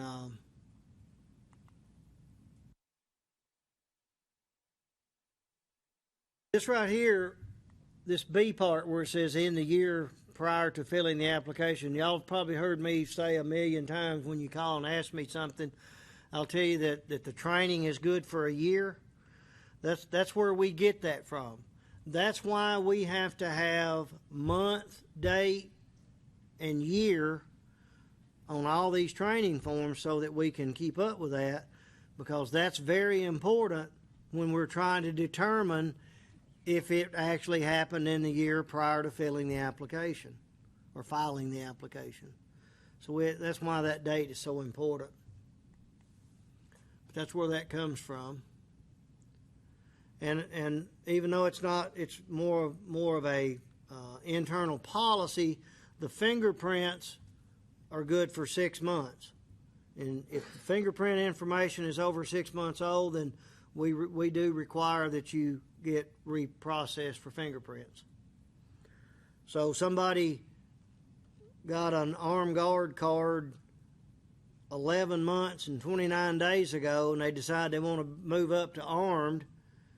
Well, if they got their fingerprints done at the same time they got their other training done, then they're going to definitely have to do the training over again. But if their fingerprints, but if their unarmed guard training was less than a year old, then they just do the armed part and they can apply for armed and move up that way. Question about the fingerprints. Can you give me some guidance? I yield to Cody. That's the TBI. TBI? Okay, thank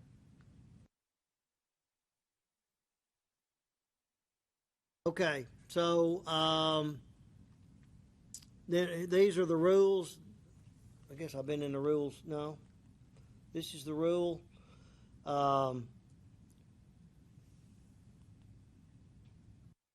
This is the stuff that the rule requires: name and certification, number of the trainer, social of the applicant, nature of the training. This is your training form. This is what is required for the training form.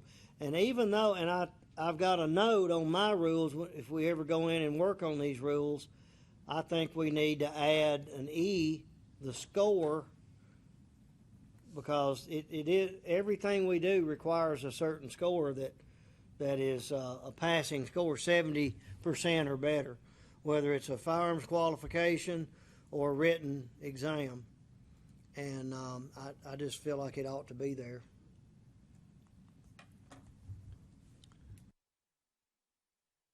Oh, and so here's a little slide on training is valid for a year, fingerprint information for 6 months. And then I gave a couple of little scenarios where I explained how somebody could upgrade to an armed guard without taking the full amount of training, or another situation where they would have to take all of the training. And maybe they have to get their fingerprints, maybe they don't.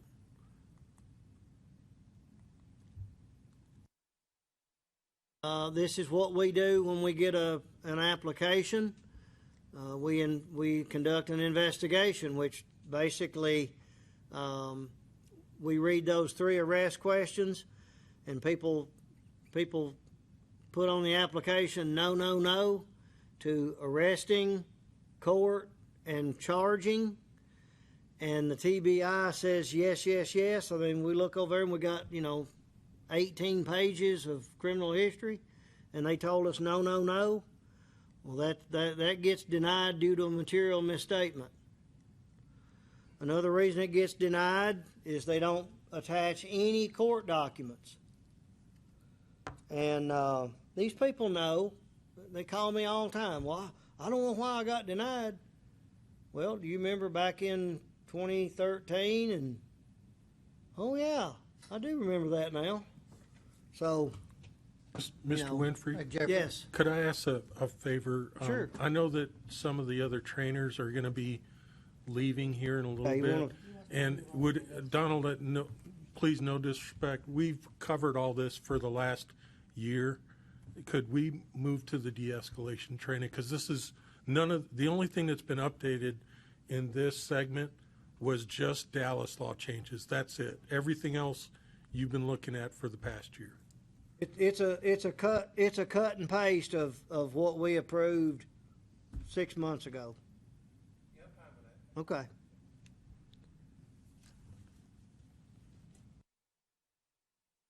I mean, I sort of wanted to make that point, though.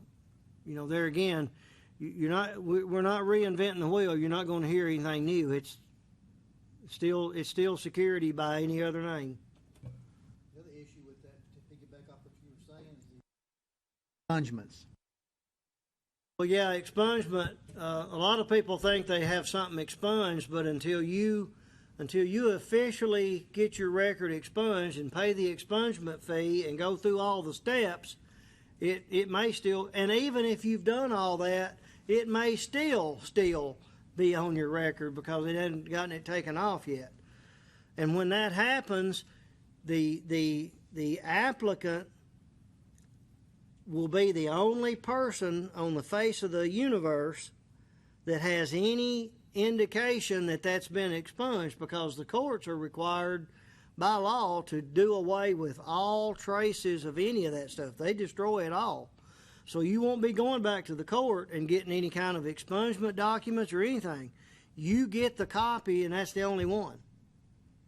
So you got to keep up with that, and only if you have had that expunged can you say, no, I've not been arrested, that never happened.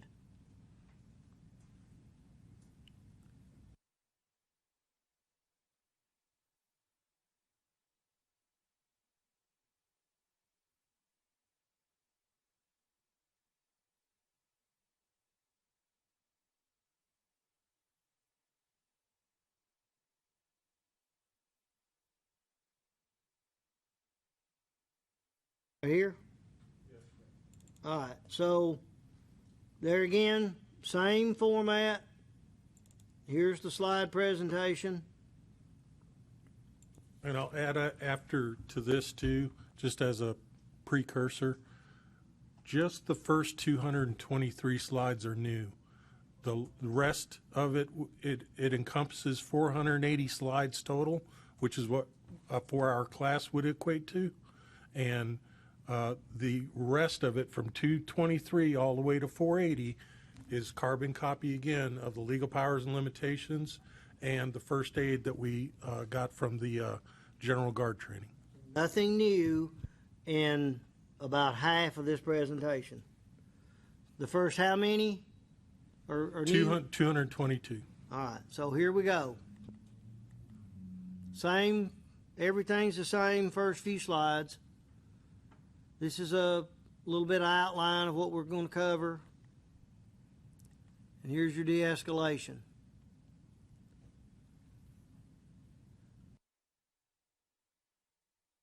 Goal, learning objectives. Learner's going to understand what de-escalation philosophy is, key strategies, maintaining safety and emotional intelligence, conflict management, situational awareness, fight or flight, gaining control, guiding principles.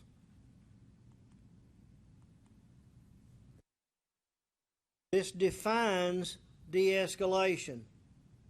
What does it mean to de-escalate? Well, this is exactly what the definition is. And then kind of a whole wrapped up definition. It's a philosophy and not a specific process or tactic. And if y'all want to know where Angel got some of this information, he can quote you verse in Scripture where it came from. We didn't make this up.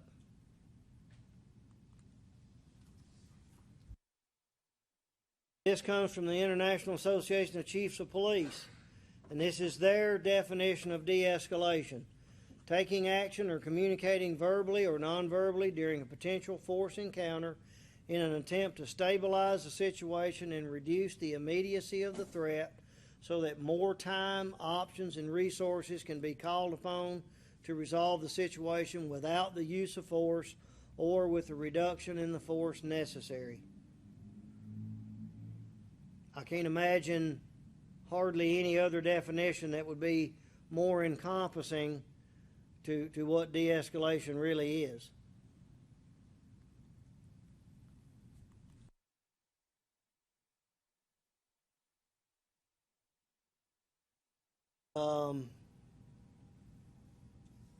Here's a kind of a scenario. Consider the example: active shooter security officers react to an active shooter where the gunman is actively taking innocent lives. The only way to de-escalate that situation might be to neutralize the continued threat. Quite often, talking to them doesn't work very well. They've gone beyond that.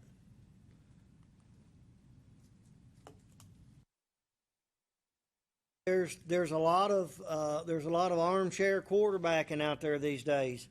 I actually watched the body cam footage of the incident that happened on I-65 back in, I think it was January, where the guy was sitting on the guardrail, trooper pulled over.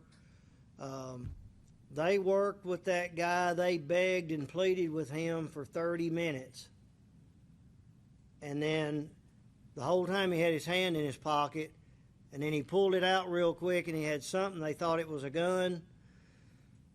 He had a box knife in the other hand.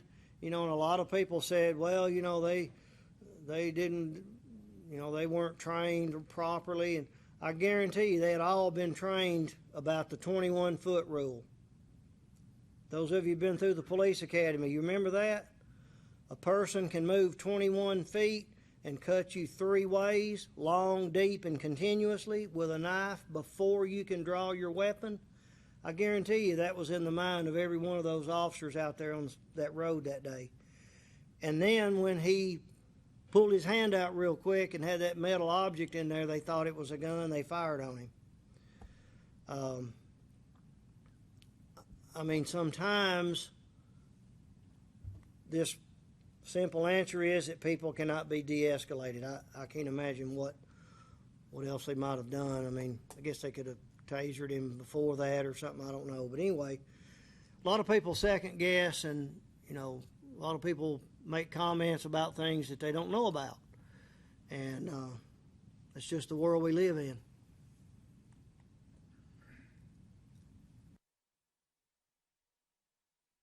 More about talking about de-escalation and what the need for it is. We remind here that physical force is a last result. And it's a little bit abnormal to try to de-escalate. So you're going to have to fight yourself to de-escalate, because typically the normal reaction is to go into fight or flight mode. That's the way the body is made. We have some primitive things in our body, and the fight or flight mode is one of them. And when certain hormones and endorphins are released, physiological changes to your body occur, and there's nothing anybody can do to stop that or control that. What you do have to do is learn how to deal with it differently. Instead of fighting and flighting or fleeing, is flighting a word? Instead of fighting or fleeing, then you're going to do something different, and that's a learned behavior that hopefully we'll introduce people to in this.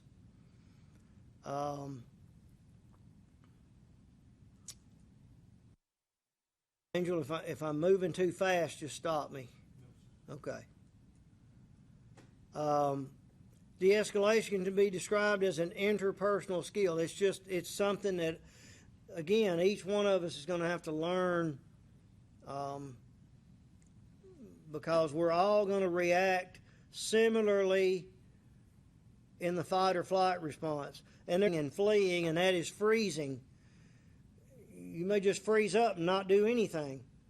So that could result in bodily harm to yourself or someone else if you don't do anything. So, how are you going to react? We don't know until you're faced with it. But the more you understand and study it, the more you'll know that you need to do something, and you may have to work on certain skills that will allow you to de-escalate instead of fighting or fleeing. One of the things that is very prominent in de-escalation techniques is just simply listening to the other person. If you can get the other person to talk and tell you what they're feeling or what their problem is and why they feel like they've been wronged or whatever, if you can get them to talk, most of us can't talk about 3 or 4 things and different things at the same time, and you can't think about hurting somebody when you're trying to tell your story. Most people can't do that. So if you can get them to talking and telling you why they're there and what their issue is that day, you can get their mind off of hurting somebody for a few minutes maybe. And you can show empathy and respect. Hey, I understand that today's not a good day for you, but tell me where it started wrong. Where did it go wrong? And just get them to talk. All this time we're de-escalating. We're giving that person a chance to get some steam, wear some steam off. Sometimes, once we allow them to vent a little bit, they feel a little bit better. It's like, well, somebody really cares, and maybe you don't care, but you don't tell them that. I mean, you care long enough that you can get them to settle down and not be violent. A lot of times it's hard to listen. I like to talk, y'all know that, but sometimes I have to stop and listen, and sometimes it's painful to do that. I just have to admit that. I like to be running the show sometimes, and sometimes I have to stop and listen. So we may have to do that. And all these things are unique to all of us. Some of us are good listeners, and some of us are good speakers, and some of us are not good at either one of them. We have strengths otherwise. The biggest thing is we need to know where we stand, what our limitations are. If you've got somebody shouting and ranting, it does not help for you to shout and rant back at them. I don't know how long it takes to figure that out, but if you've ever had an encounter with somebody out there in the field, that's not a good. That does not end well.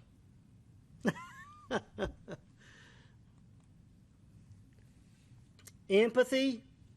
You kind of place yourself in their position and try to think, how would I feel if this was me? And we all sometimes think, well, it wouldn't be me because, I didn't snort cocaine, or I didn't do this, or I didn't do that. But, some people, you can't help who you were born to.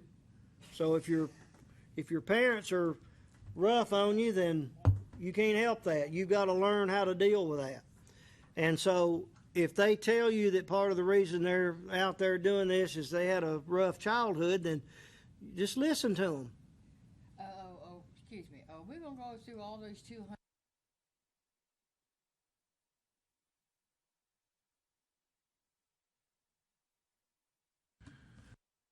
We talked about just an hour ago that if we were able to get through and approve this for every trainer, that would help expedite this. And that's, of these 400 some odd slides, 222 of them are new. If we could get through the 222, the rest of them we've already seen for the past year. So that's all I'm. And go faster. That would be helpful. Hey, hang on. The wind is going to be blowing through your hair, if you have hair. I know what we're going to. Let me interrupt. What are we doing for lunch?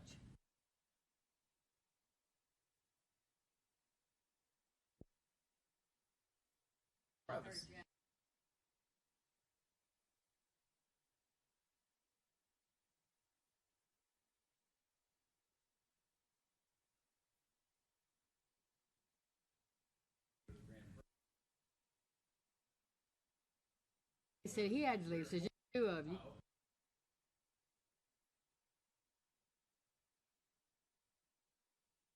We still got a quorum, You still but got a forum.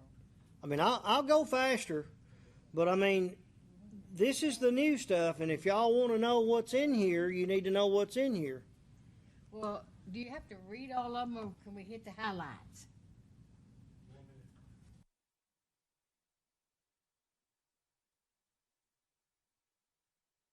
I guess the You biggest. just look at me, and when you nod, I'm gonna click it.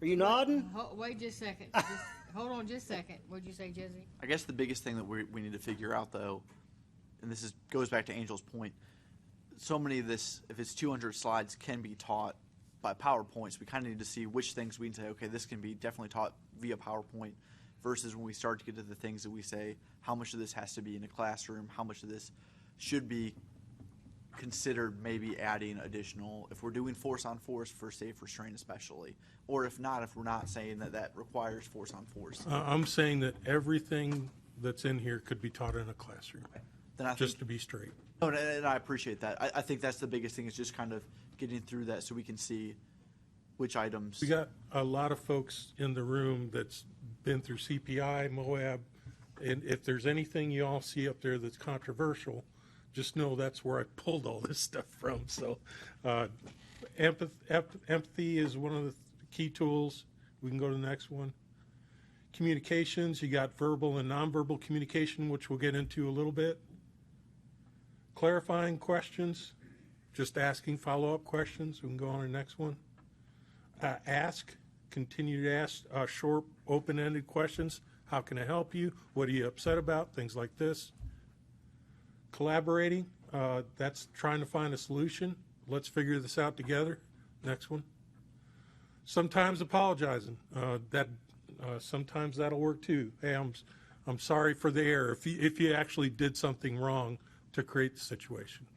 Next one. Suggesting, would you rather talk to someone else than me if they have a specific issue with you? Next one. So key strategies, always communicate from a position of safety. We can go to the next one.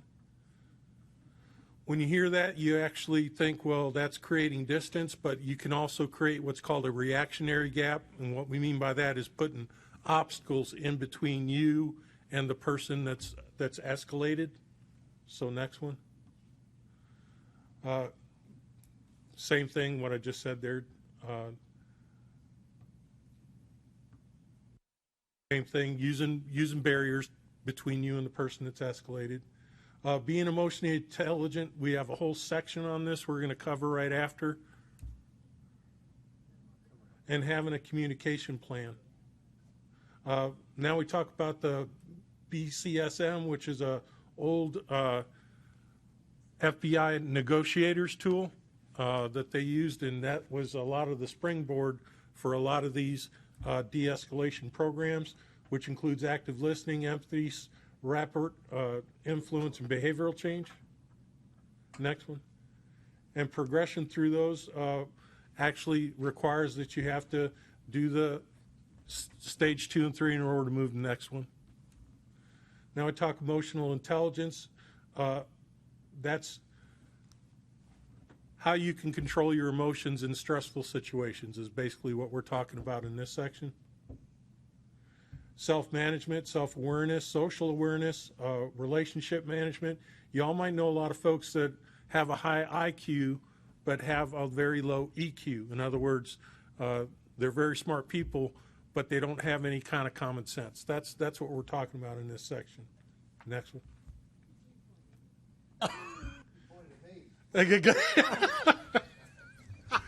I wasn't pointing, I promise. Next one. Emotional intelligence does affect your performance because, again, the mood that you go into work that day might affect how you deal with that escalated person. Your physical health might as well. Next one. Your mental health, your relationships, if you're having problems at home or problems with your past, the way you were brought up. Next one. Your social intelligence, if you're shy, if you're introverted or extroverted. Next one. Building it is just knowing what your strengths and weaknesses are and working on those weaknesses and keeping your strengths strong. Next one. So you got to manage yourself. You got to know what your strengths and weaknesses are, and you got to develop those relationships. Next one. What this is really all about is controlling your impulses and controlling your emotions. Next one. This is where I was saying that you've got to overcome your own fight or flight stuff. Yes, sir. With something other than fighting and fleeing. That's just expounding on that, managing stress and managing your feelings. These are things that happened in your past. It might even be something sensory. You have things that might falsely trigger your fight or flight reflex, like a phobia, as a for instance. Let's keep going. Mindfulness is just going into a situation where you're not listening to the threats and the bad things that are being said and hurled your way. You're just looking at the end result. Next one. Social awareness we talked about. Next one.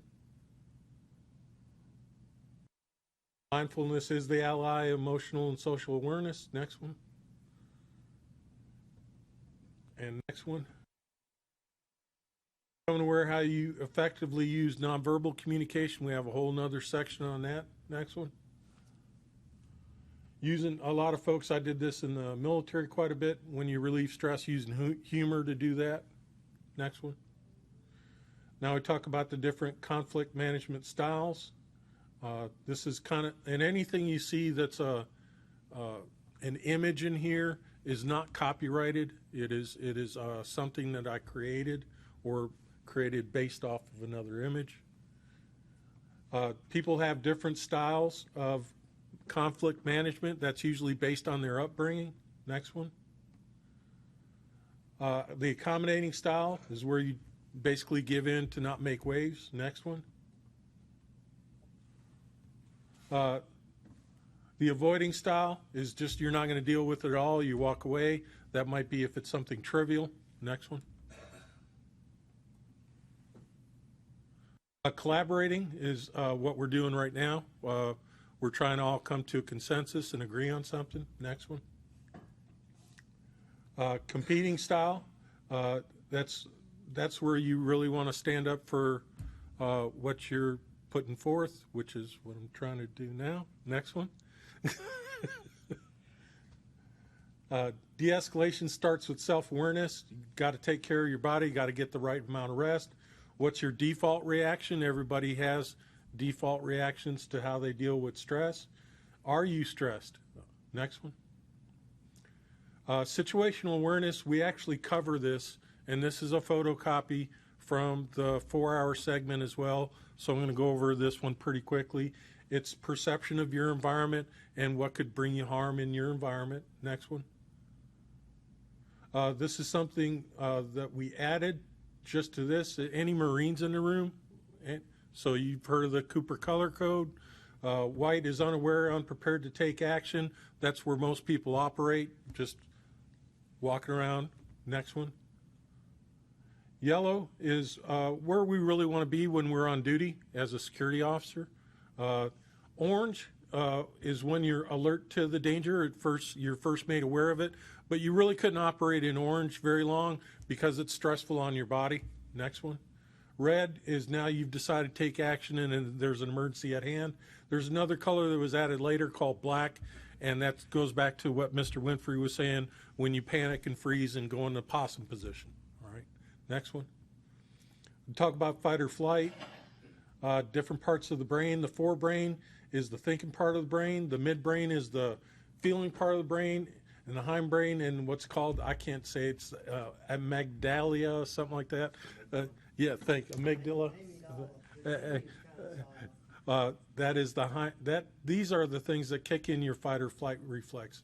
What happens there, though, is that when your fight or flight reflex kicks in, your forebrain basically turns off. Next one. It's triggered by the release of hormones that prepares your body to take action, going back to caveman days, essentially. Next one. Do you want to skip to part 2? Because I think part 1 is all. Sorry.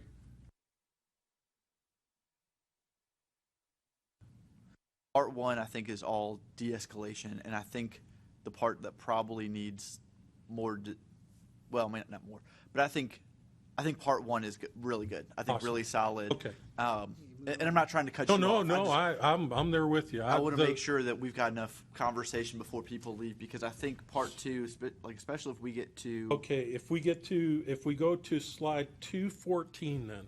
Let me ask one question. Does anybody in this room feel like you'd have trouble teaching this from this curriculum? There ain't nothing here you've never heard of, is it? I mean, this is not rocket surgery, as I used to tell my biology students. Okay, that was just a question I wanted to ask. I want to make sure I get to. Where am I going to? What? 214.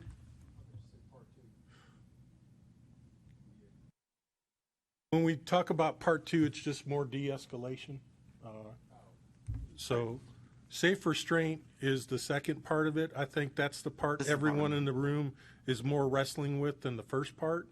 And just so you understood what my mindset was going into this, was you can see that there's been 213 slides dedicated to de-escalation, and there's a grand total of 10 slides dedicated to safe restraint. So knowing that, going into it, I'm going to be honest with you, is I tried to minimize what we're going to be teaching in this section.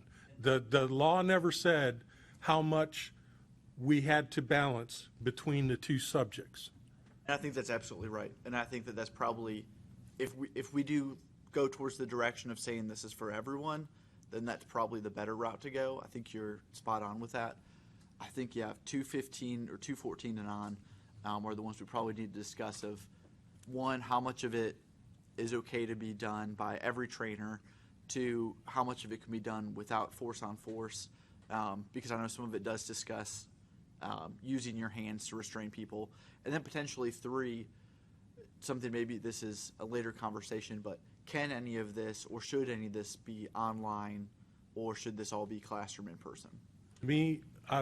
We're saying that it's going to be classroom, and if we're going to say it's classroom without hands-on, that's what the objective was for me, because most of the trainers, when we talked about getting the certification to do this, it's a very expensive program, and even if you get the certification, the amount of insurance you're going to pay, when I place hands on Jack, that just became force-on-force training. Right. All right, so that's going to expose my company and any of the people who are trainers in here to that additional liability that they may not be able to pay the insurance for that. So the objective here was so that even a person who's a trainer for a contract security company could teach this class. And just to expound on that a little bit, everything that we're talking about, we've already talked about in the 4-hour training, except for these 10 slides. All right. And to me, if everyone doesn't agree on what's in the 10 slides, let's pull it out, because to me, there's really the balance. We're trying to avoid having to restrain folks. And I do talk about, well, let's go to the next slide real quick if we don't. So physical restraint, anytime to use clear, direct, uncomplicated communication through the incident to avoid any of that. You should have a crisis leader, someone who, when they respond, if they're responding as a group, that one person is the one that's talking to the escalated person. We're always usually continuing to use de-escalation techniques even when we are physically restraining folks. I think that's the major thing that went wrong with the Dallas incident, is that they didn't continue to talk to the individual. Next one.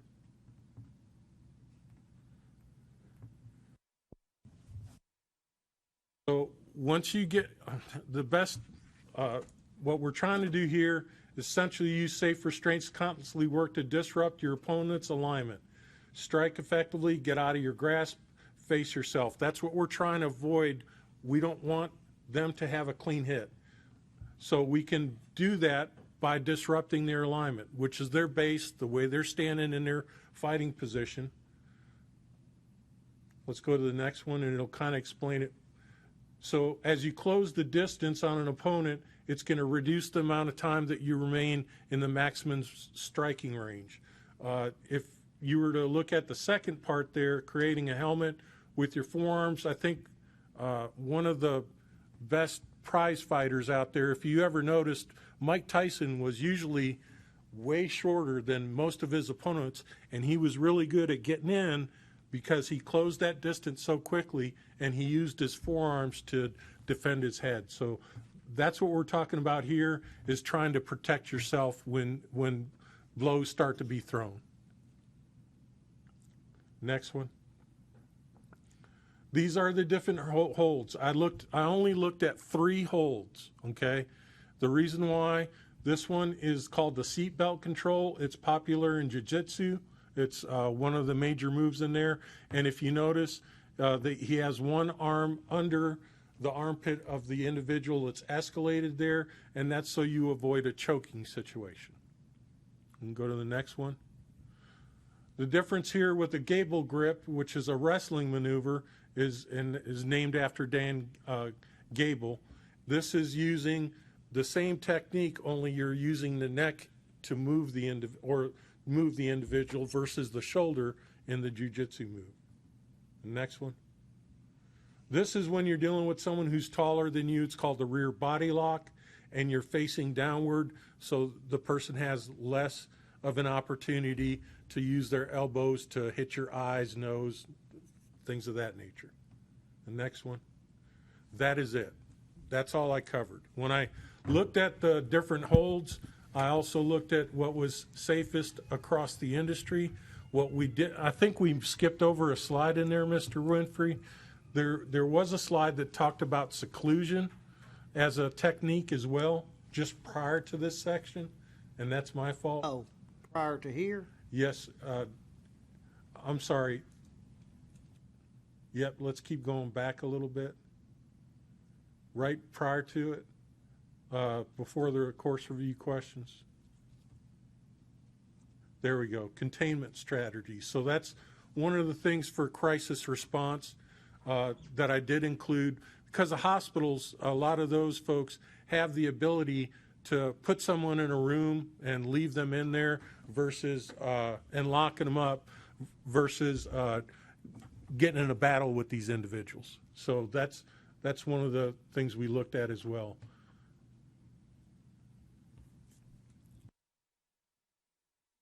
Okay, so y'all see what we've come up with there, and as Angel said, this right here is where we do not want to get to, but we may find ourselves there. But once we go here, the observe and report model of security it just changes the whole ball game. And that's what I've been saying is I really wanted to avoid expounding on this section for that reason, is because now when a security officer goes out there, does the Gable Grip the way we taught them, and that's my fears, that now they're going to look at exactly what you told me in this situation, and the person still got hurt. And I'm going to say to you all, we did what you all trained us to do or approved the program, so now we're going to have a little bit of an issue there. And that's kind of the lens that I'm looking all through this, is that I don't want to create any legal liabilities for anyone, so I'm more in favor of taking stuff out of that section versus putting things in.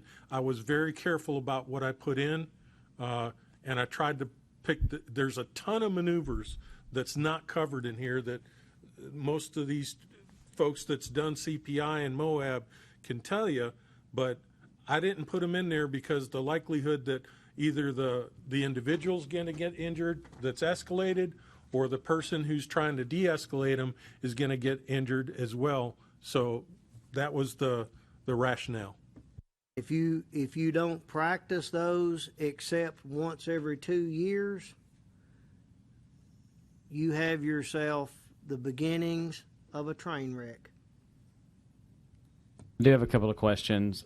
Right now, where do we stand with listing mechanical restraints as an approved device?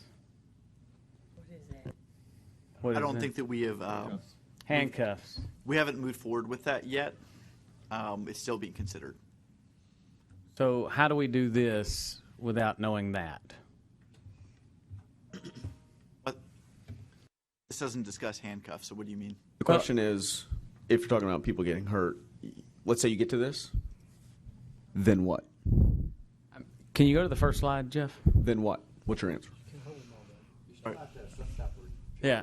This right here for trainers actually does a wonderful job of limiting liability. Mr. Rodriguez, no disrespect. This is wonderful for that perspective. But from an operator's perspective, which is what I am, this actually hurts us a whole lot because it really leaves us back in that state of limbo that we're currently in, where we know that almost all of our armed security officers are carrying restraints, and many of our unarmed are carrying restraints as well across the state. This is sidestepping an issue that is crucial to the operator side. I'm going to expound on Mr. Berg. I couldn't agree more.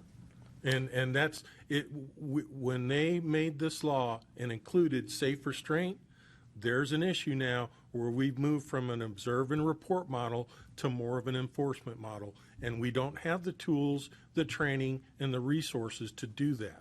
So I'm in complete agreement. And their very implication of the rule itself only applying to alcohol establishments goes and belies the fact that we are going to contend with the drunk, the unrational. That is specifically who we're targeting, the most violent and irrational people. And we're trying to put this very soft approach to it and saying this is what they're trying to push. It's not about what about the person that's completely fine and we're just using some control methods to get out of it. You have to say that this is going to affect people who are inebriated because that is how specifically the law is tailored. And to pile on what Blaze is saying, we removed all of their less than lethal devices in the process. And to pile even higher, I think that, and I know we've said this, and I'm going to beat this horse until someone listens. We have now placed a designation that says we're only going to require certain people to have life-saving skills. We're only going to require you to have not life-saving skills either by taking away your less than lethal ability, which leads to more injury, to more harm, to more people having to use closed fist or strikes or whatever they have at their disposal. I think that some conversation here is worth attempting to have to at least put a stay at this or try to renegotiate how we deal with this with rules with the legislature. Well, these are the first question about handcuffs. I want to make sure that I address everything. The first question with handcuffs, I can follow back up to see if there's been any ground. I know last time that we had discussed it, there wasn't a decision to add that as a certified classification. On the flip side, there was not necessarily a decision to prohibit them either. So we're still in the same boat we've been in, where we are aware that the industry is using handcuffs. However, we're not requiring additional certification at this point. Respectfully, could I request too, is that maybe we focus on moving the safe restraint out of it versus that? Because like I've said for umpteen different meetings, the moment you put handcuffs on me, I don't care how you slice it, you have arrested me. I understand that. And I think that from what has been presented so far, not including handcuffs, I think makes sense, especially in terms of liability.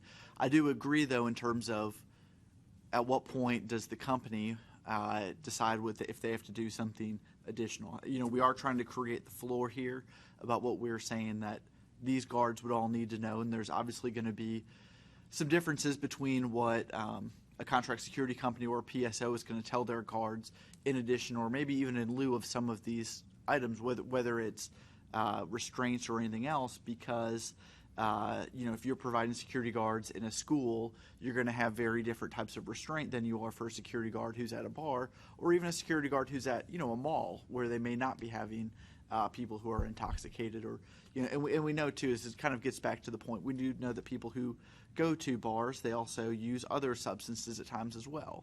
So you do have instances where not only could someone be under the effect of a depressant, whether that's alcohol, they could be under some type of accelerant as well, whether that's amphetamine or something further. So there are a lot of different concerns as it relates to individuals who are at bars and restaurants.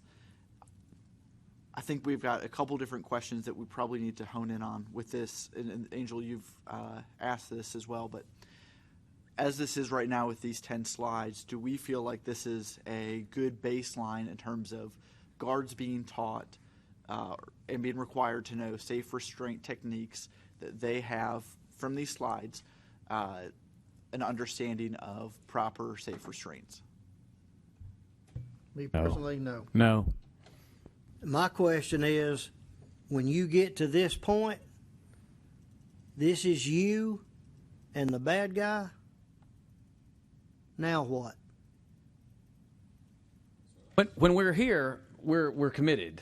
And the problem is there's no way here, and this offers no substance to, okay, now what?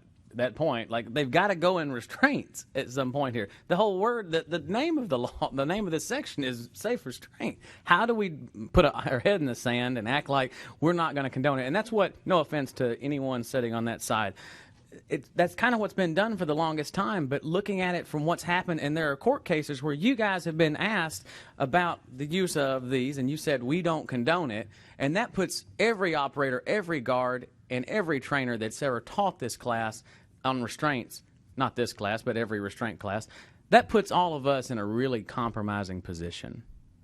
I understand.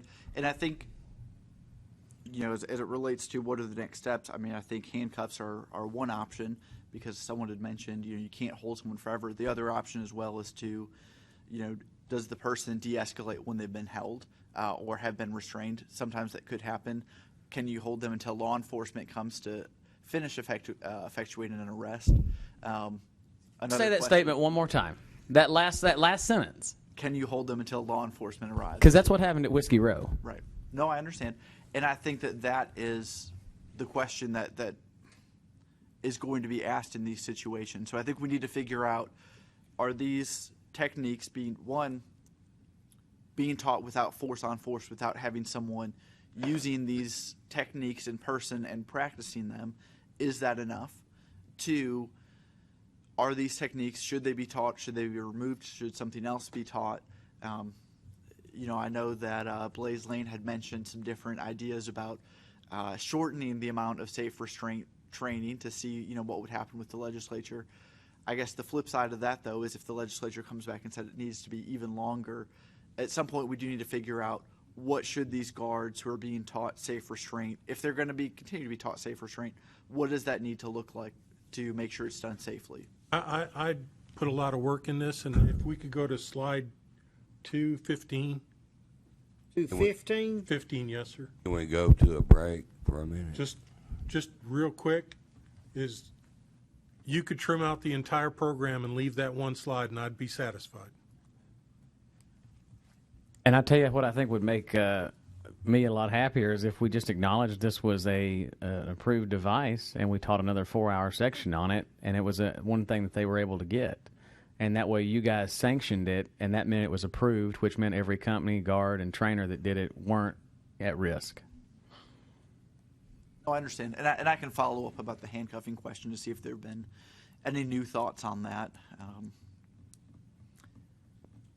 Last I presented it, it was nothing new had changed. Well, nobody wants to put their feet on the ground because it gets real at that point. We're taking a stand and saying we're going to own, we're sanctioning it, and I get it because that puts the liability back on the state, which is honestly, where this should be. Just say yes, we can train it, and then we're all covered. Yes, I agree. Going back to Angel Rodriguez's point, if everything else was cut out and this was all that was taught for safe restraint, basically this and...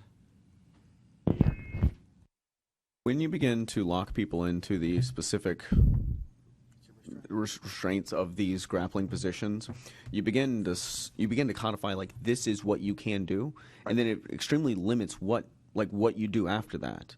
Right. And this is one of the few instances in which I would say ambiguity is almost the only cover we have, because I can articulate anything that I do to maintain the person's well-being, be respectful, and maintain their dignity, because I'm just going to use words. But once you say this is what you have to do, well, when that fails and I do something else because it actually works better, you've now locked me in.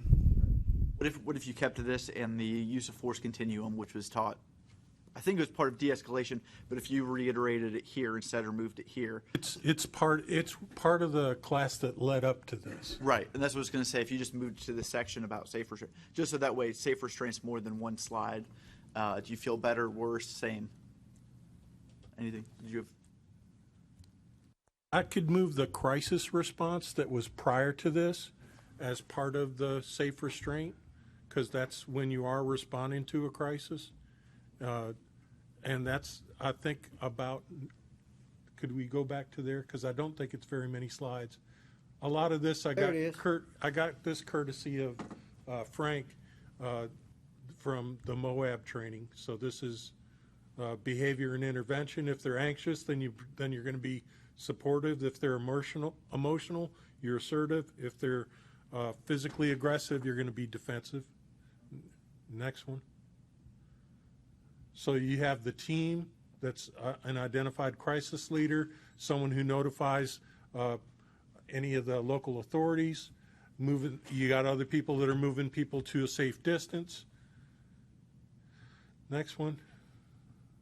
Restricted escort is any restrictive hold where an individual is moved or relocated from one area to another, regardless of the level of hold. So we're talking about that here. Next one.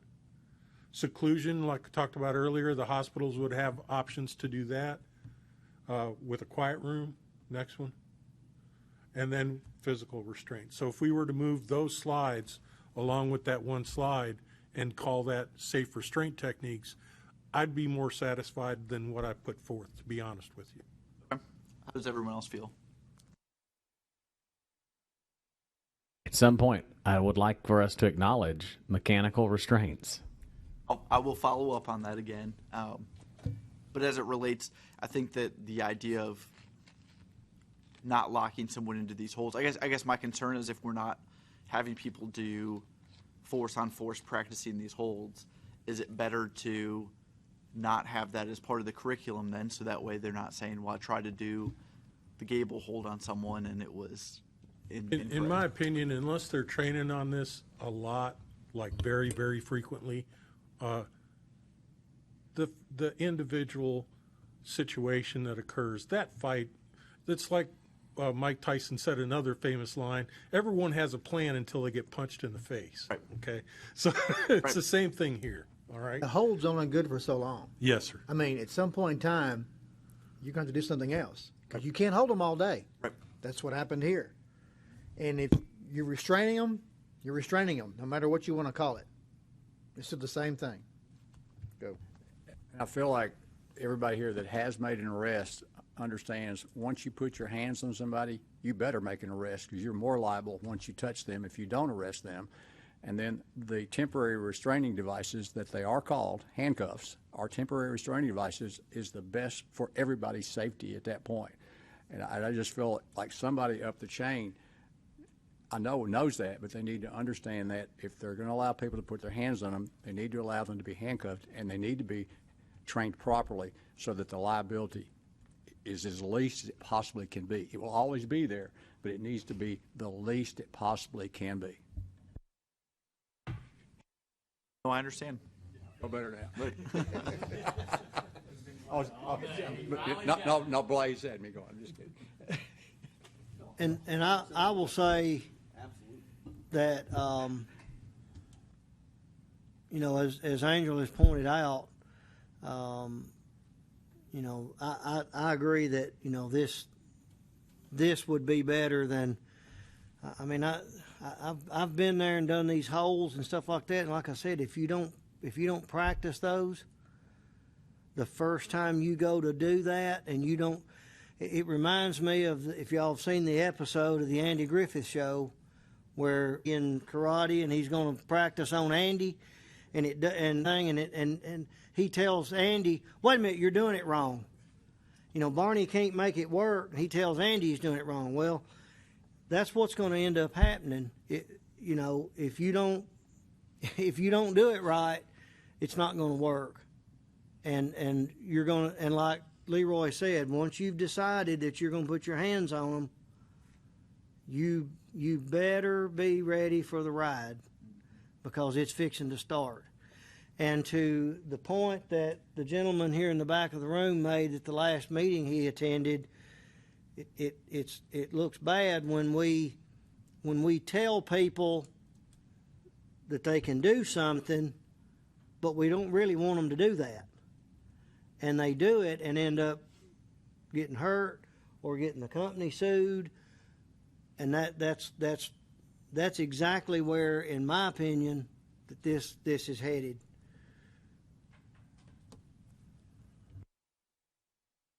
Would we agree then if we were to move those slides, call that, and move and discard all of the rear body lock, Gable Grip, and think that would mitigate a lot of people's concerns in the room?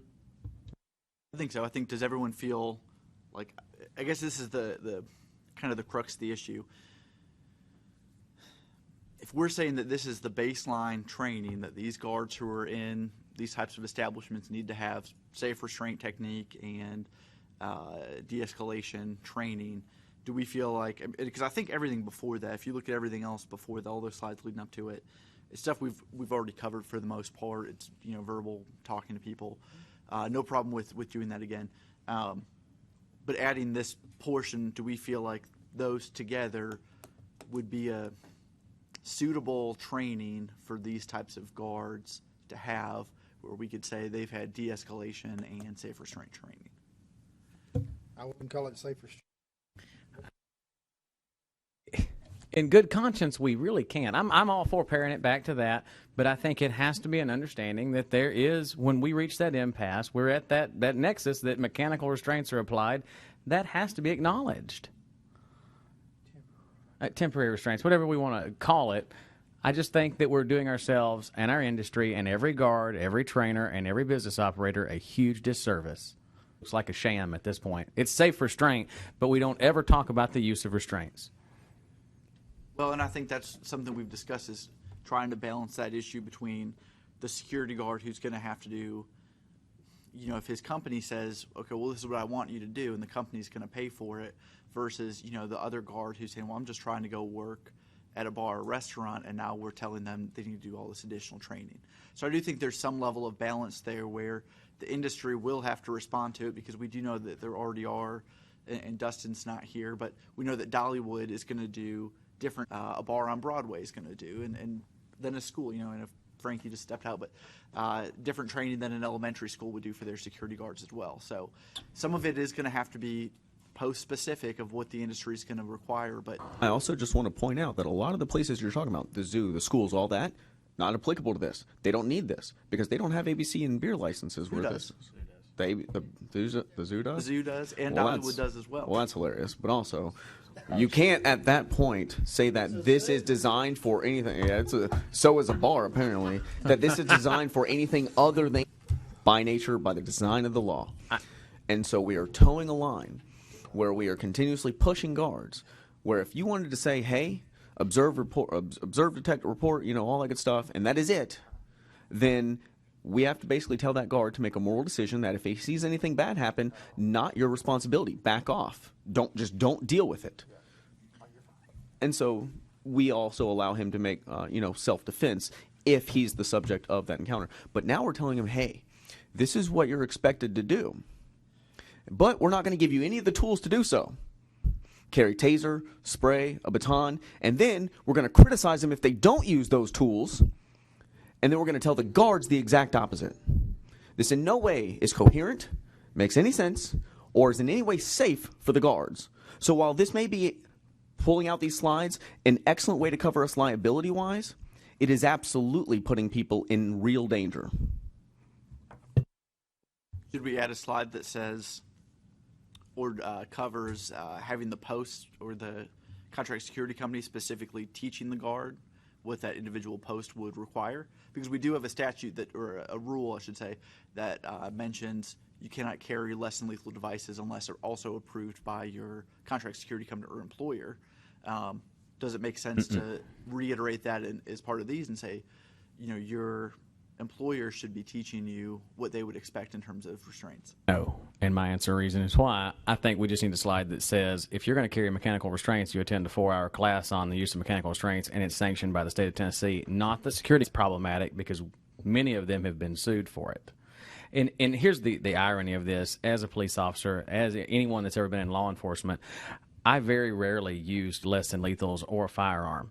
But all the time, I used handcuffs. And I don't hope that that's the intention here, but I have a very real sense of reality that theirs will probably be the same way, that whenever it comes time to use them, they'll use handcuffs probably 10 to 1 that they're going to use anything else on that belt.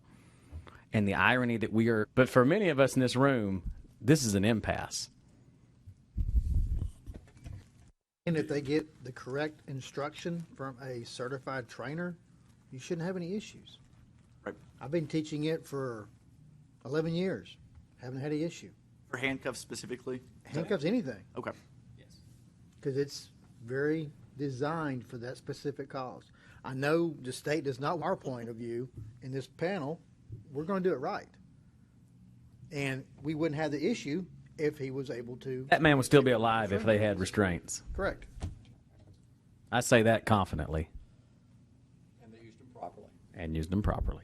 They only go on one way. A lot of others. So I'm all for. I love the first one there, and I like the follow-up. I love the crisis response being added, but I think here's the part where it says, and by the way, if you carry mechanical restraints, temporary restraints, whatever we're calling it, you attend the class and you get the certification. What percentage of security guards do you believe carry handcuffs? I believe that 100% of armed security guards should carry all less than lethals and handcuffs, and I believe that in most instances where it's applicable, unarmed should carry them. And I would say in my company, it's probably about 80%. Okay, that's what I was getting at. How many actually carry? So you think about 80% for your company. What would you say the general industry is? I mean, do you think ours is 90%? Okay. Armed and unarmed? Every armed guard is certified to go through everything. Okay. Now, unarmed guards are also client-specific, go through handcuffing and restraining. Many clients not want handcuffs specifically.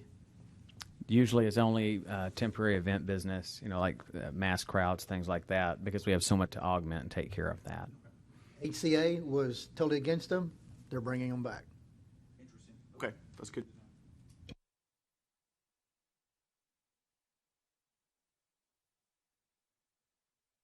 Okay. At the point now, what more do we have to discuss? I would just like to go back to can not dealing with the situations outside of what we just discussed, that we can't change the law in this room today. We can't change the fact that approved handcuffs in this room today. Can we at least agree to something on the presentation? Saying remove technique, crisis response there, and then doing all of the other de-escalation techniques. So I guess that's probably a total of 220-ish slides. Do we feel like that is enough for the commissioner and legal and everyone else to go ahead and say this is enough to consider and have the industry look at? I'm not aiming for a filibuster here. I'm not trying to have a standoff, but I really don't think that this is passable until we acknowledge formally the restraint section, the use of temporary restraints, mechanical restraints. That's just an opinion. I'm one vote, and I won't be here after lunch. Well, and that's why I wanted to make sure we cover this before lunch, because both of you have contributed a lot. This is an excellent time if we are to set the floor and they have yet or they have failed to define what safe restraining techniques is, to say, okay, you open the door, temporary restraining devices, mechanical handcuffs. That's your safe restraining device. You wanted it, you got it.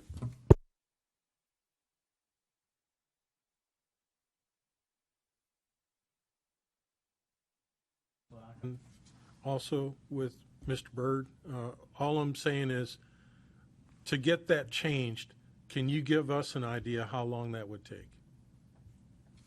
Is this not a rule? This is not a law change. This is a rule. For mechanical restraints, I think we could do it by rule if the administration decided to add it as a rule. So how long does that take? For another day. And the only reason I asked that question that way, Mr. Gentry, is because we're looking at this going into effect January 1. Everyone in this room is going to need to be prepared by November for what's coming. So we're really looking at a 2-month window. If we don't have another meeting until next month, we've narrowed that window considerably. So I'm just trying to come to some kind of consensus on something before we leave today. I understand, and I understand and respect everything that's being said in the room, but the reality is we might not be able to get some of those things changed that should be changed prior to January 1st. As it relates to a rule for handcuffs, there's no way we'd get that done by January 1st, being honest. It's just too long of a rulemaking. I mean, it would have to sit in the Secretary of State's office for, so we're not going to get there that fast. As it relates to this specific type of training and guards being trained for safe restraint pre-January 1st or even pre-November, as we've discussed previously, we're looking at, if a guard has outside training, because it doesn't say that this has to come through a certified trainer. So if a guard came to us and said, I took restraint training through Jack Byrd, and that included handcuff training, I think that we would probably say came through a trainer if you got that certificate.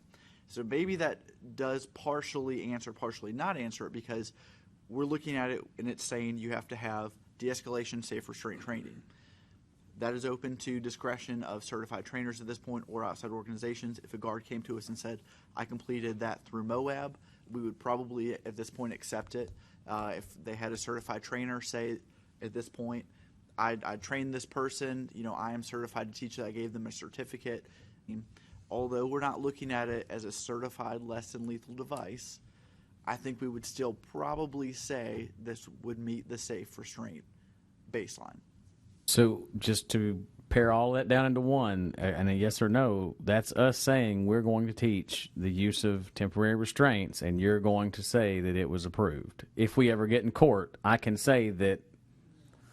I don't think that we're saying handcuffing is approved, or we'd be saying that guard had safe restraint training, and if that was a part of that I think would be okay. I mean, we know that right now. I think what we're really getting at is that everyone on this panel is saying that handcuffs are safe restraints.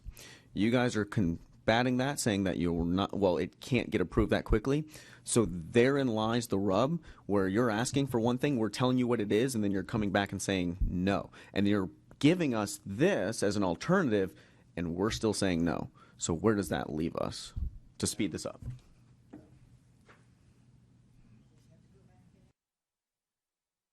I mean, as well with my fellow committee members. My question is, when we talk about safe restraints, and I liked what he presented, but my question is where are the restraints other than physical? And we know after a short period of time, after physical restraints, you're going to get tired. So what are you going to do, even though it's temporary? What are you going to do after you're out of gas? And I mean, I took jiu-jitsu for 10 years, and I can tell you, especially as I get older, my last thing I want to do is physically fight with it. And I don't mean to be beating a horse. My question is where are the restraints? I heard none talked about other than physical restraints. Because I will tell you, with the police department, the first use of force beyond officer presence and dialogue, if the officer decides that he or she needs to use force, pepper spray immediately. You don't even try to go hands-on. And then we talk about size of the officer, gender of the suspect, vice versa. Those are components that are going to be playing a role into it. So I don't mean to muddy the water by any means, but when we talked about where are the restraints? I don't see any restraints other than physical restraints. You need something that's going to be, in other words, if you're going to hold them because of whatever they've done, maybe they've assaulted someone, they need to be arrested, whether or not you use that word, call them arrested, you don't even say anything other than, how are you going to hold them? That's where my question was a while ago. When you're here, when that's you, now what? Not trying to convolute. 2 minutes. Go ahead. So 2 minutes. When you're in a fight, how long does the fight last? Boxing, MMA, or what? Yeah. 2 minutes. Yeah. You got 2 minutes right there, and that's it, and you're done. And that's if you're in good shape. That's if you're in good shape. Yeah, Yeah. and I'm not. And a lot of us aren't. No, I'm not. We're old. No, I think it's better than good shape. That's if you're in excellent, top, physical, Olympic style shape. Because I boxed at the police academy, I think for 1 minute, I thought I was going to die. Yeah, you're toast. Yeah. Yeah, 1 minute. So you talk about people in the ring for as long as a boxing match lasts, it's incredible. Right. So I think at this point then, I guess this is where we're kind of trying to figure out what the next step is. We can go and ask the commissioner again to reconsider temporary restraints. Concern would be whether or not that would be approved to be added to the safe restraint training, even if it's before this is being added as a certified device. And I think that's my point, is that if we added it as an authorized device along with the less than lethal devices, that would be a completely separate and different class than this. And that's what my question is, with what we've presented so far, if that were to be added on either before January 1st or after January 1st, would this satisfy? Because I think the more we put into this, the more liability and risk you're exposed. Throughout, the irony is not lost on me that if you do add them to the list of approved less lethal devices, that unarmed PSO guards still couldn't have them. Well, it says a weapon. It says they can't have a weapon. So I think we would have to say wouldn't call this a weapon. It's a device instead of a weapon. Just also kind of more of one of the unique scenarios, but food for thought, because, if we have all these policies, somehow they end up named after people or situations. Safe restraint is actually a patented restraint method, if you didn't know that, and it's a chemical restraint whereby they sell it to hospitals. It's tranquilizers. So this leaves a whole heck of a lot open for interpretation.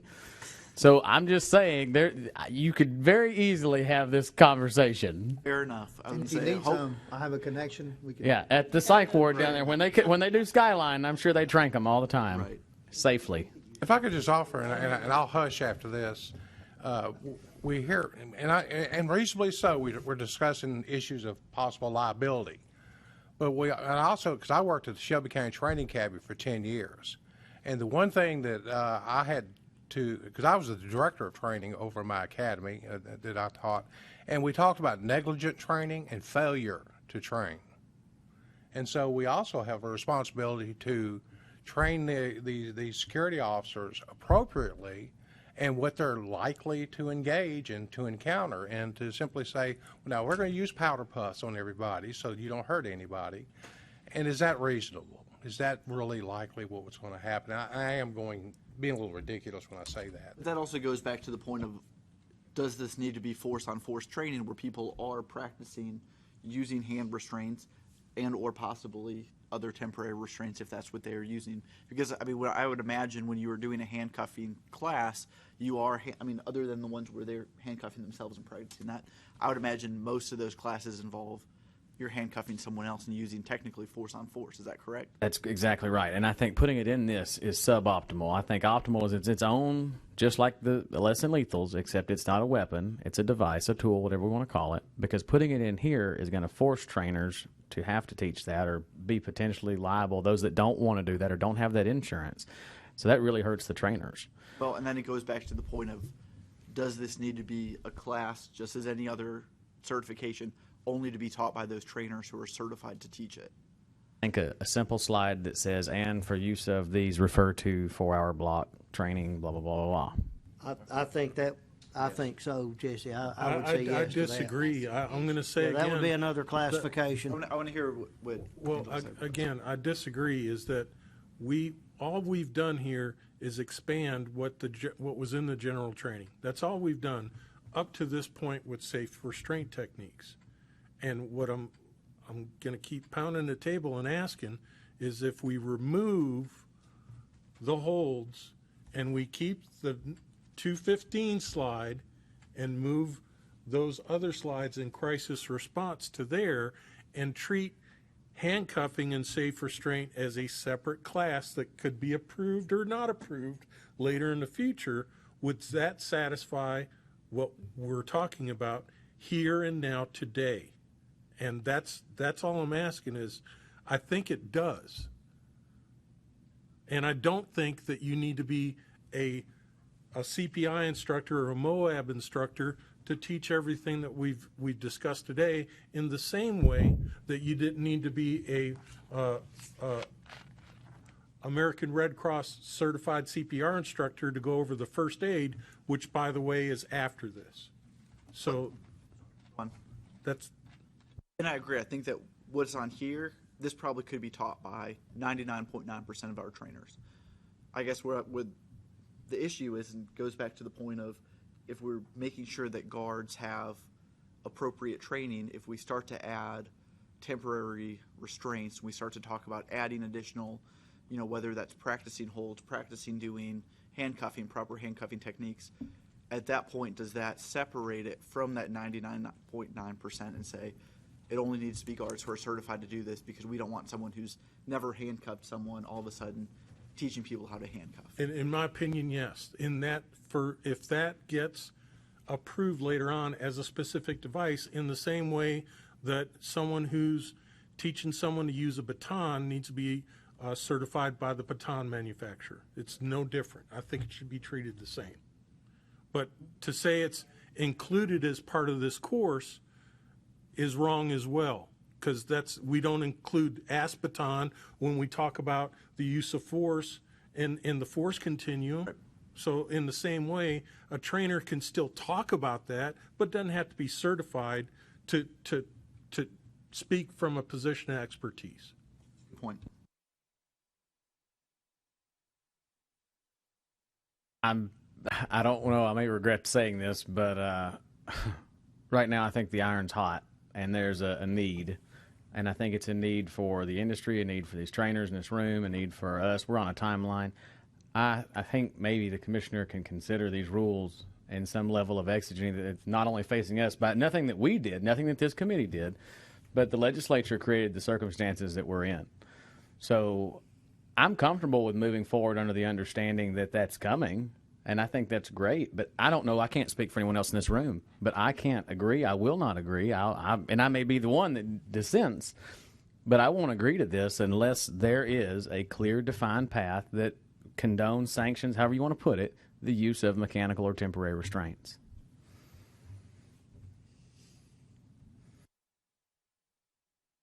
So I think just... So we're in another meeting. I'm sorry, I love you. I guess two things then. So one, we can look at having temporary restraints or handcuffs added as a certified device. That's one thing that I think is being discussed. But then two, the other point that I think is being discussed is, if it's not added or until it's added as a certified device, does it need to be taught under safe restraint?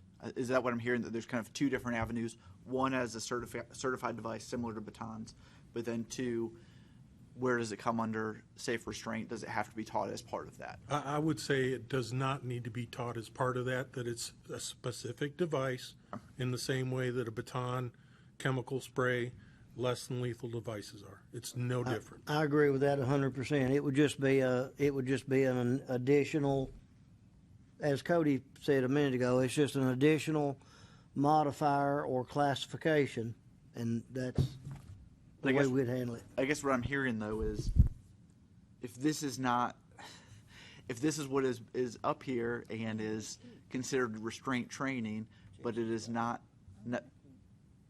it's okay. Be in my opinion that you would leave the mechanical restraining devices out of this curriculum. If you're going to have security officers that are going to be using mechanical restraining devices, I agree totally. they need to be taught separately in a different class. I can tell you guys right now that I certify my people with everything in the statute if I can. So on their certification card that we're required to provide, I train my guys with cuffs, and I put it on the certification card that I give my officers. Although I know it's not in the statute, it's not recognized.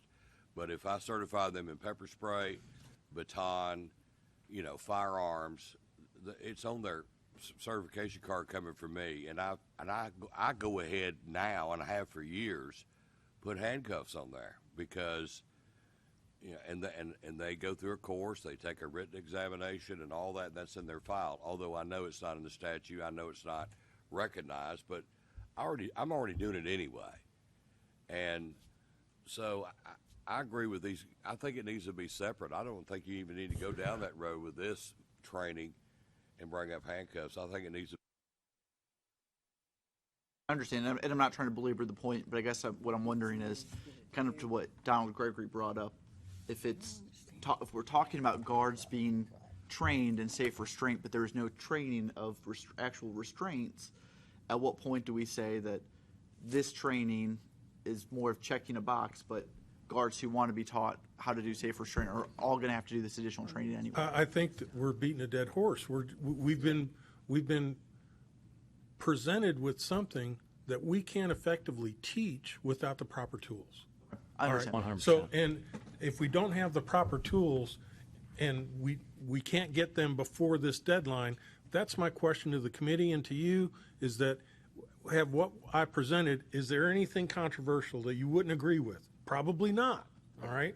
And that's if you looked at all the slides that led up to this that focused on de-escalation, our goal is to not get to this point to begin with, but it happens, and I get that. But where I'm going with this is the restraints using handcuffs may not happen for a long time. I don't want to bog down, and I'm hoping that none of the other committee members are going to bog down this process because, like I said, we got about 2 months left to roll out. And I'd rather air out the grievances on what's on the screen right now versus trying to change laws or minds or we'll wrestle in the middle of the ring. We went painstakingly through the unarmed guard portion, talking about how we didn't want to insinuate in any way we should put hands on. It was very much detect, deter, report, detect, deter, report. And the only inclusion of any actual physicality is in the self-defense portion. This is a complete 180, and so it's going from everything you were taught for the past 4 hours in unarmed guard training was do not put your hands on another individual, to now we are authorizing and teaching you, which is a I'll disagree to that point, is that if we didn't review the other slides, please, in all due respect, the other slides still does focus on using de-escalation techniques versus hands-on. But the reality is there are going to be situations in places where they serve alcohol, maybe not all places, where there are going to be folks that you have to put hands on. What I'm trying to say and what I've been saying and what I'll continue to say is if you look at the program just from these 8 slides, you're not getting it. You're just not getting it. And we can go through the other ones, and I'll challenge everyone in the room that you won't disagree with anything on the previous 218 slides, all right? And that's the slides that come after this is everything we've covered in legal powers and limitations and everything we've already covered in the first aid training. This is the controversial part. We knew that going into it, and my idea when I was developing this was to focus on de-escalation versus this. If that was the wrong approach, I defer to the committee. Whatever y'all want to do, do it. But if it's going to revolve around changing laws that we're not be able to change this year, it's a no-go. It's not something we should Angel, even pursue. if I could ask you, please, and I enjoyed your presentation and liked a lot of what you put up there. My question only goes to is, beyond physical restraints, what other restraints are we talking about in what you presented? I'm completely agreeing with you, Donald. I agree with everyone in here. What I'm disagreeing with is we can't hinge everything that we have to do on January 1st based on a law change that may not occur. As Mr. Gentry said, if we can't change the law this year, we're spinning our wheels in the mud if everything revolves around that. I completely agree with everyone in the room. Like I said in the very beginning, we've been handed a pig. We have to put some lipstick on it, but I still don't want to kiss the pig. All right? And that's where I'm going with this is I'm trying to make the best out of the situation we have right now, right here today. And if that means that we want to add to this, I'm open to whatever y'all want to do, but if it revolves around changing laws, we may not ever get this off the ground.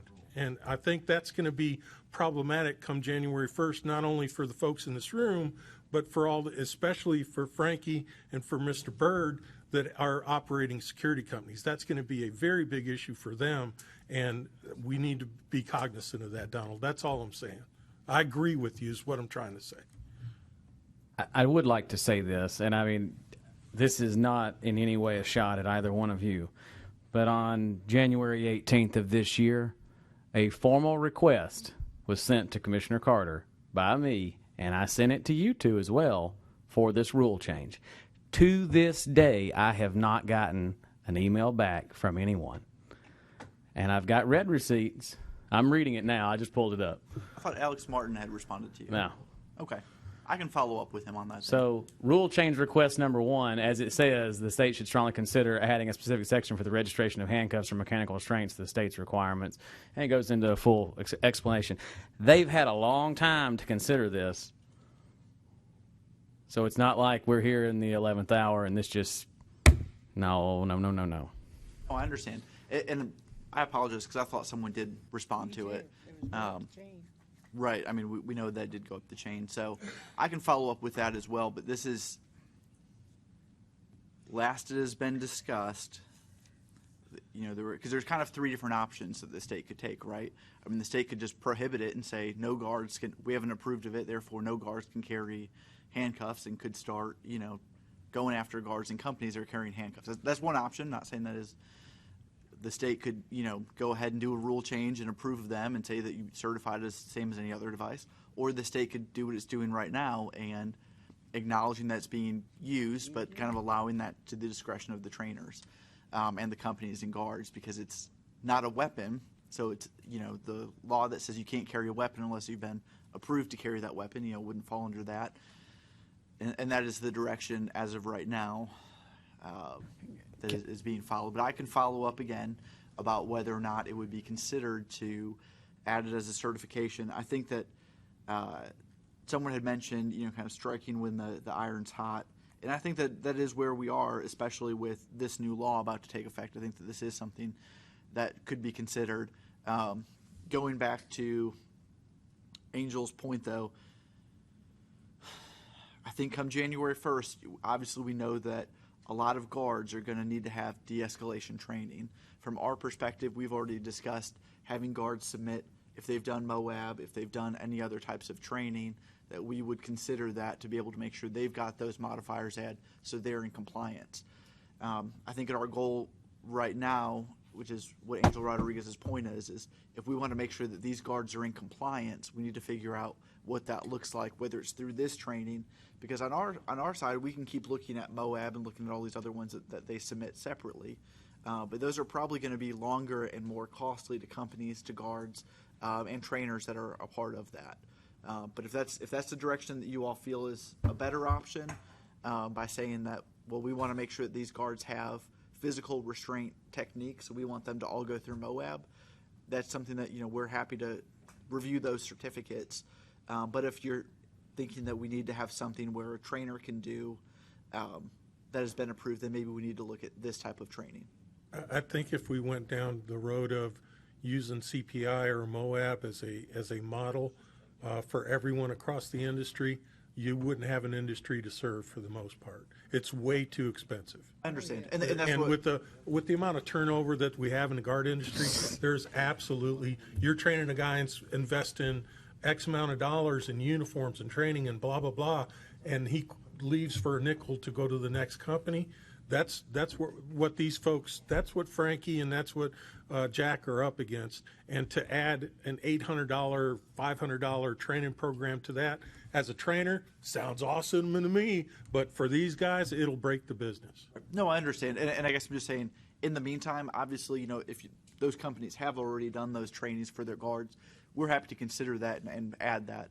But we do need to figure out what is a middle ground that we can look at that a trainer can provide, has a baseline, covers the floor of what the statute requires, but also at the same time is appropriate, that we know is not a sham. I mean, using the terminology that's been used.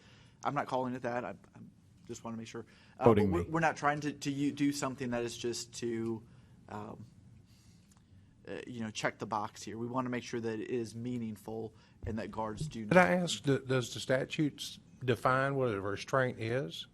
No, it does not. You can ask it, but no, it is not defined. That is something, though, that we could, we discussed this, I think, a couple hours ago. That is something we could define by rule.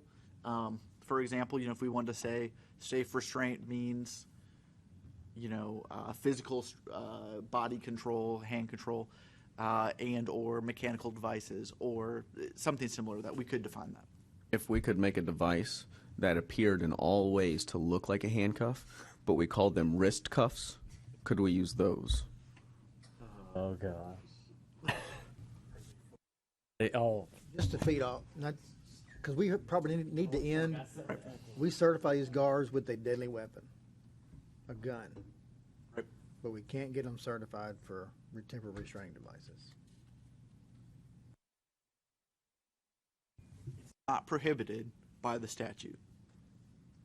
But I understand what you're That's saying. probably as far as we're going to be able to go with that. But the problem is that same statement that you just made is the same statement that you're going to make if you're subpoenaed to court whenever one of these companies or one of these guards is prosecuted either civilly or criminally. And you're going to say that you didn't allow it, you didn't condone it, but yet they were doing it and you knew about it. Can you at least acknowledge the inherent liability that this is putting on everyone in this industry?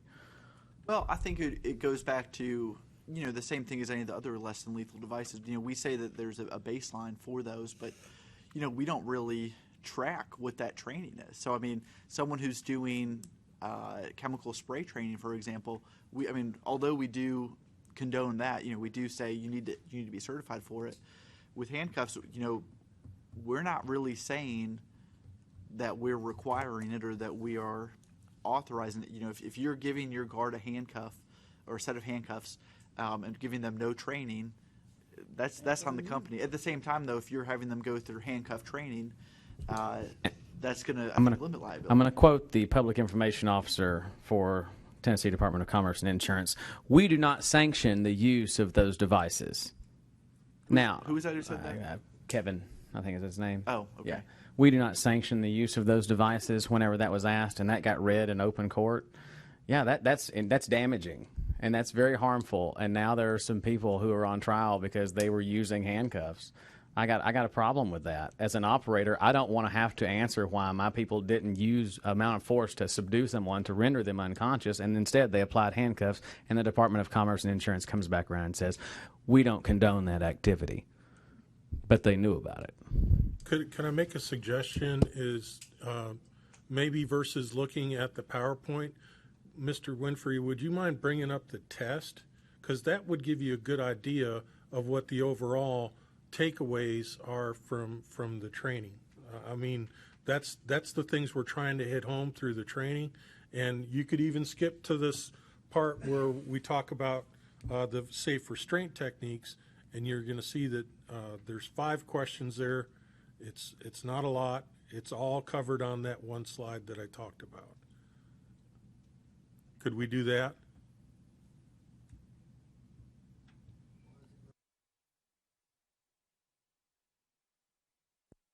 While he does that, could I just add that Angel's done a great job. I think the de-escalation, there's no doubt that can be taught by someone who doesn't have to be certified to teach that if they actually teach it as it's per limited and per the notes. I've looked at all that, and Angel did a great job.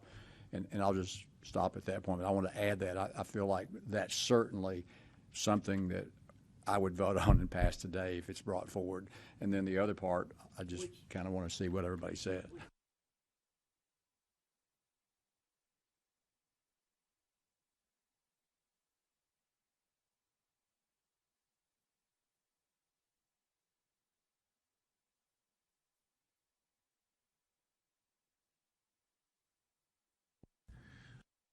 Physical force is a last resort to prevent injury to yourself or another person.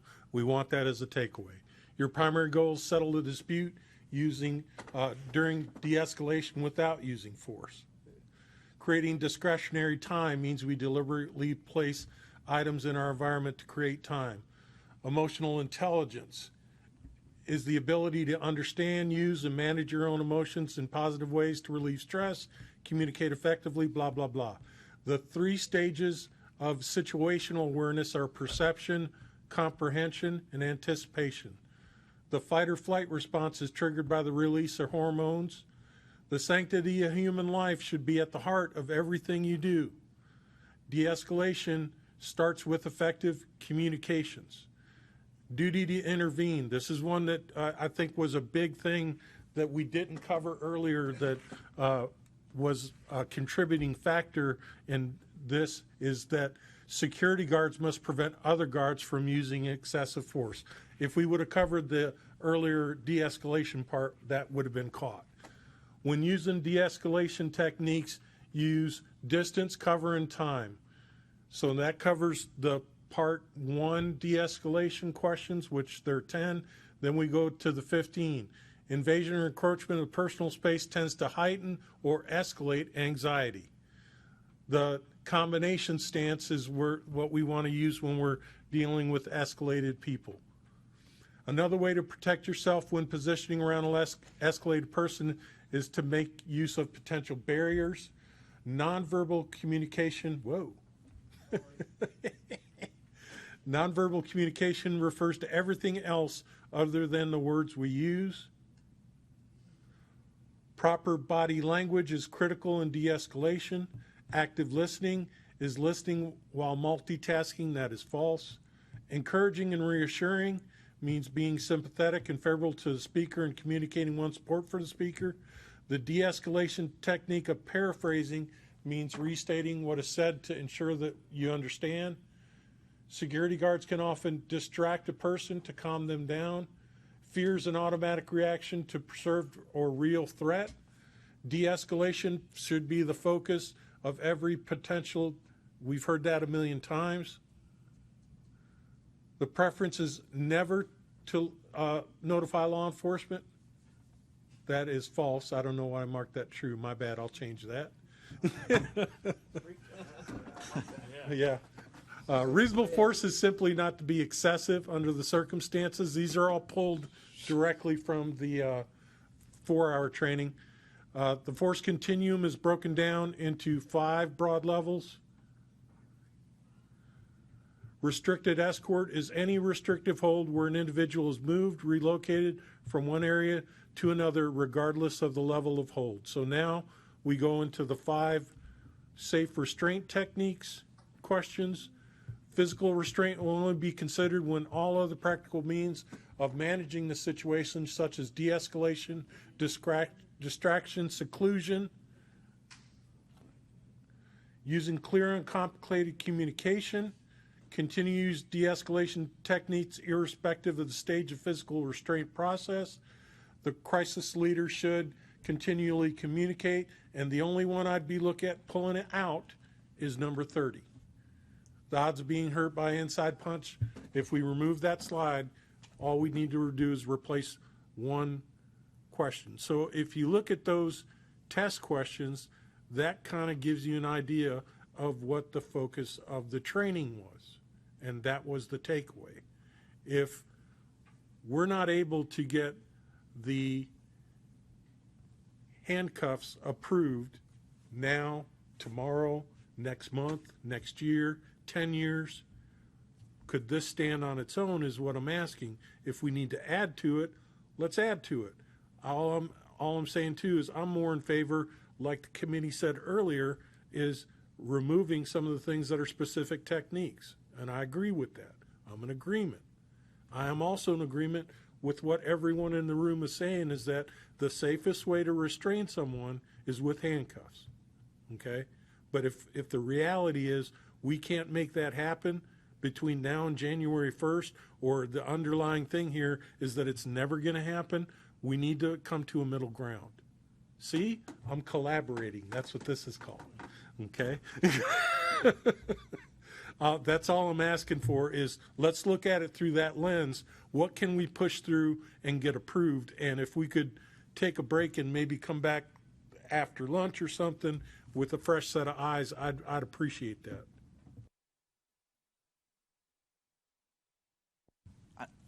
What time do you all have to leave? Like now? Okay. Is that right? Or I was waiting until we voted on this, but no, I know, and that's what I was going to say. I don't want you to miss out because I know you both have a lot of thoughts on this. Would you prefer to look at it and vote on it now, or come back at another meeting potentially and further discuss it? Can I ask how long will it take you to get an answer on this? They understand the exigency of it. In terms of handcuffs, this training, or both? Well, handcuffs. Can we at least answer that question? That has nothing. Okay, even if we got an answer to that. Yes. Safe restraint, I think, is handcuffs. I have to get away from handcuffs right this minute. I have a test that has to go out. The certified trainers across this state are desperate to see what we're doing, because they keep calling me and I keep telling them we're working on it. And now they're trying to send me stuff, and I ain't got time. I don't have time to review 400 and where are we at? 425? Yeah. I don't have time to review something different from everybody across the state to see if what they're doing is good enough, because we got something right here that we need to get on out there to them, and apparently nobody's looking at it until we finalize. So we need to finalize something here, and then will it change? Absolutely. I'm good with it being de-escalation, but I'm not. I agree. I'm good with de-escalation. I'm good with the first aid. I'm sure that's fine, but I'm not good with safe restraint. Let me ask you this: say the commissioner says, "I'm not going to make it." Say that decision's made that we're not changing anything for handcuffs anytime soon. Say it's the exact same thing we're doing right now. At that point, would you be okay with this training, or are you still going to say, no, I don't think that there should be a training that does not include that? I think that if guards are going to be taught safe restraint, then they need to have something separate. Second part, if we did include handcuffs in this and said that it includes handcuffing, are you okay with trainers who have never had any handcuff certification or handcuff training providing that type of training to other people? I think the language would be including but not limited to. I mean, if I'm not saying that this would have to, and this is an opinion, I think the, again, optimal is that it's a standalone class, and I think that that's what needs to happen. But I think if we're going to just wave the wand here, at the minimum, someone needs to at least define and give a legal definition of what handcuffing is and what safe restraint is, because I want to know where the difference is, because the last thing I want to be is in that gray area again where someone says, we don't condone that activity. Well, and I just want to make sure, because if it is approved and added to this, I think that kind of changes who we're saying should be teaching that then, essentially. I mean, if you just said including but not limited to handcuffing, I think that people are going to, as they already have, started to view this as this law is promoting the use of handcuffs, and that they need to start teaching all their guards how to handcuff. So I guess I'm just wondering is, at what point do we say that those trainers have to have additional certification, whether or not we end up adding that as an approved device or not? They didn't realize it when they created the law, but it did. Because they didn't ask anyone. Okay.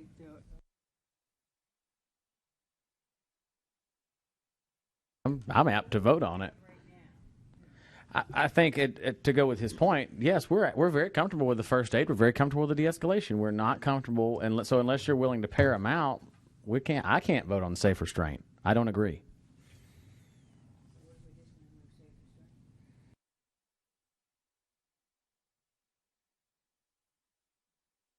Everyone fine with everything other than safe restraint? Yes. Okay. I was going to ask, I mean, what is the required statute? I thought it was de-escalation and first aid. Yes, so it's two parts. It says, Hey, so statute say that we have to start training by January 1. Is it de-escalation and first aid? de-escalation and safe restraint, and then part 2 is first aid and CPR. De-escalation and safe. So it breaks it into two. Cody and I have talked a lot about realistically it's 4 things, even though the way they break it out makes it look like 2. So I think that their intent was to say de-escalation, safe restraint is kind of one class, CPR, first aid is one class. I don't know if it has to be that way, or if you want to separate it out into 4 separate ones, I suppose you could. But if that's where we are, with the majority of people saying everything but the safe restraint portion, I don't want to waste anyone's time, because I want to honor you all's time. You all are professionals. I think I can let the commissioner know that's where we are with this, and that a new request needs to be made. Not a new request from you. I'm sorry. A new request from me about interpreting handcuffs. I guess the problem though is if again a decision is made that it's not going to add it as a new certification, and it doesn't want to be added to this portion,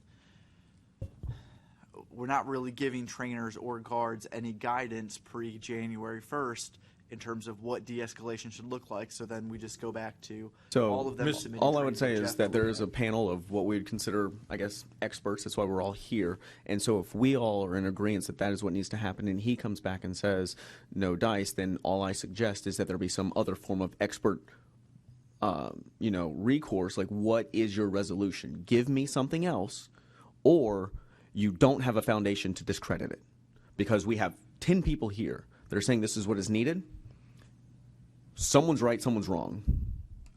Or the alternate, and that's where I'm asking too, how long would it take Mr. Gentry to get an honest answer on that? Because the other alternative would be to pull this out of the program completely, and regardless of what the law says, we'll cover de-escalation, we'll cover first aid, but we're not going to touch this part with a 10-foot pole. If that's another option, we can look at that as well. Or which way are you leaning legally? Because it's really a legal question.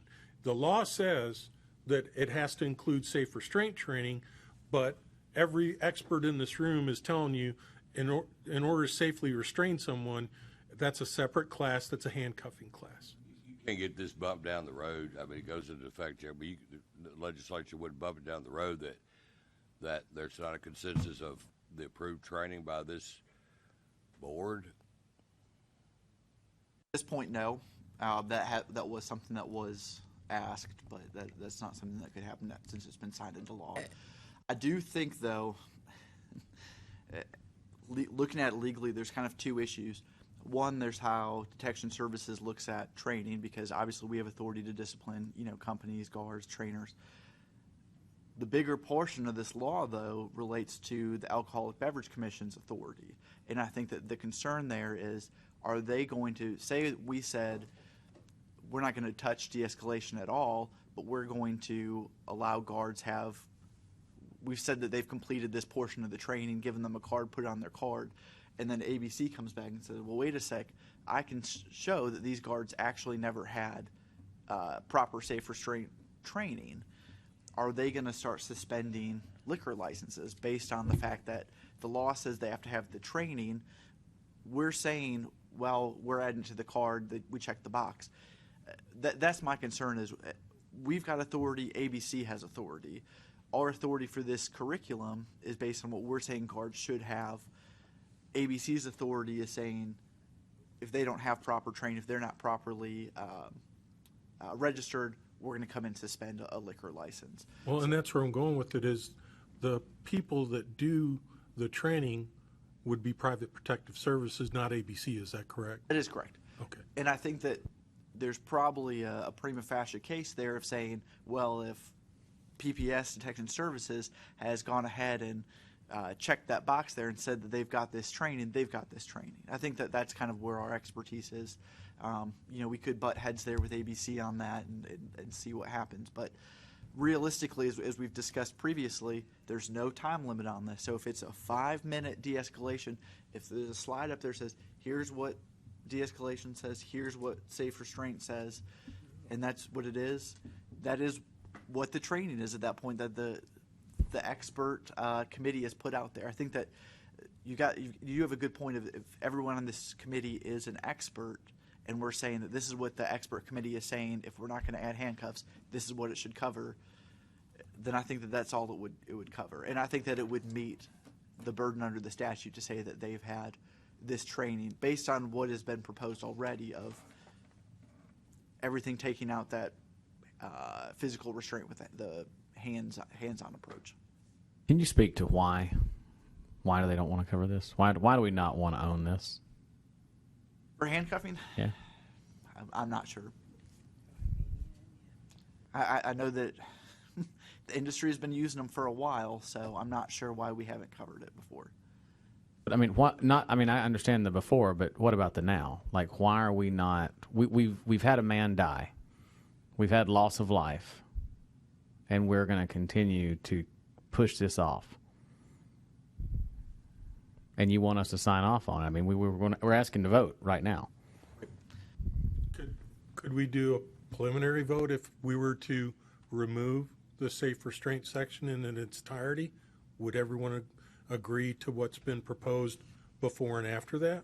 Because we're quibbling over 5 slides, and that's where I'm going with this is I think everyone in the room would say yes, but what you're hearing a resounding no from, and I knew that going into this, and I tried to minimize it as best I could, guys, and is that, hey, it isn't right, and I know that.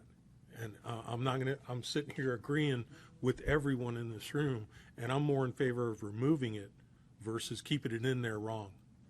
Look, may I ask a question? It might be somewhat of a compromise. I wasn't dead set on that we mentioned in that slide that we've got to train them in handcuffing, only to mention that if companies or officers who carry handcuffs for restraints must be properly trained. We don't have to get into talking about training. We can just say a certified trainer who's capable of certifying in that discipline, they would do that, but only to mention, and you're to me, you're addressing restraints, safe restraints, but you're not actually teaching anybody. And I don't think, and I agree that maybe there's some trainers who aren't certified to train that. That's fine. You're not trying to do that because everything else we've talked about as of today, I think it's great, and it's overdue. So maybe do you see any median in that we could mention that in the safe restraints that, handcuffs or a restraint device also, and that any person who carries those should be certified by a certified trainer to carry those handcuffs. Would that meet it? Meaning like optional? Could optional? Would, and I see your eyes are telling me no, all right? And I know that. Not going to get put in there. Whose eyes? That is not going to happen. And so I know where this, I agree with Donald, is that we've all agreed that there's going to be a separate class to begin with. Can we refer to that in this training? And if we can't, let's just get rid of it all, if we can. And that's The state legislature has passed the law and has used the wording safe restraints. Okay, I understand that, and I want to be in compliance with the law. But we have not talked about any restraints other than physical restraint. And what we're proposing is after physical restraint, what do you do then? And the industry and law enforcement has, for longer than I am years old, has used handcuffs. And all I'm simply saying is to mention handcuffs, not to certify them in handcuffs, but to mention the safe restraint as handcuffs, and any person who carries them should be certified in the use of those handcuffs safely, and then leave it at that. I completely agree. All right, And let me ask two questions. When you saw the law said safe restraints, how many people thought immediately that meant they need to be trained in handcuffing? Okay. I thought I knew the answer to that, and I was confirmed, but I just want to make sure that, I know. And you think that guards think that as well? yes. Okay. I think what they were talking about restraining was in the bar stuff and just taking someone to the front door and letting them go without using cuffs. I think I don't know what the legislature was thinking. my crystal ball's broke. Is there a way to say that you can physically restrain cuffs? Yes. Mechanical restraints. You're going to use mechanical restraints. That would be a separation. For me, it's not the trainer hat that's troubled with this. It's the security guard, it's the company owner, it's the end user. It's that hat that's really bothered by this, because those are the people who are going to be left out in limbo when we say we're required to certify them in it, but at the end of the day, they don't offer a certification. They don't condone it. It's what their stance has been, and it's in writing that this is not a sanctioned or approved device. All right. Let me ask you this, because I think it goes back to what Donald Gregory's point was. Say we remove slides 217. I'll make sure Jeff gets to it first. 217, starting here, to 219. Put in a new slide that said, basically right after 216, essentially what you said, that safe restraints could include, using hands-on to remove someone from the facility, or temporary restraining devices. Is that what you all are getting at? Is if it said, and then I guess that other language of, if you're going to use handcuffs, please obtain training through a certified trainer for that type of device. Would that suffice to have that in there, basically as a one-liner that says, if you're going to be using handcuffs, safe restraint could include handcuffs. If you were to use them, please make sure you're trained, essentially. I mean, we have to clean that wording up. Is that closer? Okay. Because I guess what I'm wondering is, I know everyone said they're good with everything except safe restraint because it doesn't have that in there. Well, we got the softball language. But I got cuffs that are called safe restraints. Are they good? I sell them. They say safe restraint on them? Safe restraints. Here's what I'm getting at, and I'm trying to make sure that I'm being clear. We're trying to create this baseline here with this, and it sounds like people are saying if guards are going to carry handcuffs, they need an additional level of training by someone who's appropriately trained to do so. But as it relates to this safe restraint under Dallas's law, there needs to be a baseline. If it discusses hands-on and even mentions handcuffs, that's okay, and that's what people want to approve. I guess what I'm wondering is if we can put that in a slide, and we can be very clear. I can preface this a million times with my client and saying, this is what this committee has said they would like to have in here. Maybe it forces the hand to have it reviewed at that point. Is that closer to where we're trying to go so that we can get something approved and reviewed? I think you're just greasing the slope here. It's getting a lot slipperier with that language because you're just making this way more arbitrary at that point. If you're going to say that there's a certification for it, we now require that they turn that in, or that they have it. We add it to their license. Are you gonna require that on their license? Well, and that's what I'm saying. We can change the registration. We can change the language. I'm just trying to basically get to the point of where we can say, here's what de-escalation, safe restraint training looks like. It's kind of a baseline. It's 90% of it, maybe 95% of it. Focus on de-escalation, focus on all of that. And then there's basically a couple slides at the end that say, if it gets to this point, if force has to be used, handcuffs are, an ability to restrain someone. But if you were going to use it, same thing as, a firearm or anything else or a less than lethal device, you need to be trained in how to use it before you use it. Whether we want to say certified or not, or whatever we're saying, I just want to get to the point where we have something that you all are saying is an identified issue that the commissioner can look at and make a decision on. aren't you opening the door up by saying documents of the trainer card, like those trainers say, How But many, we how don't many of you are we training? don't put those on their card though. No, but we put on the trainer card. How many of you Yeah, trainers are on doing the trainer handcuffs card, now? yes. So It's all on several there. of you, Handcuffs because now. you're doing handcuffs too, Leroy, As he is. and Frank. Frank you're is. doing He is too. handcuffs too. So we've got a majority of the committee already does handcuff training. I'm putting them on the training card that's required by me as a trainer for the non-lethal stuff. I'm putting it on my card along with other things that are not in the statutes, that I'm putting. Oh, I completely understand. I guess what we're saying, going back to Angel Rodriguez had mentioned this, we're putting in the training that a baton strike, for example, is a way that force can be used, but we're not giving them in this class certification then to carry a baton. We're mentioning it. Same thing that we could mention handcuffs in here. We're not giving them certification to carry handcuffs. We're just saying that could be one option to restrain someone. But you We formally mentioned- sanction their use. That's an actual less than lethal that you sanction. You still don't want to sanction handcuffs. Well, I'm saying if it's in this training, and that's a key point for this committee of 9 members, 10 members, And sorry, if he puts of it 10 in, members. And if he puts it there, you got to be certified with it. He's opened the door and he's walked in the room. Take it, but I'm just trying to make sure that there's something that we have so that, because I can send an email to the commissioner. I know you can send a letter to the commissioner because you have done that. But I want to make sure that we can look at this, and if a decision is made to say, hey, I mean, because it's the same thing with any of this. The commissioner could strike language out or strike slides out, and then the committee's going to have to look at it again anyway. But at the very least, if we've got something that can be reviewed, I think then we can have a decision on it, and then the committee can say, okay, where do we go from here?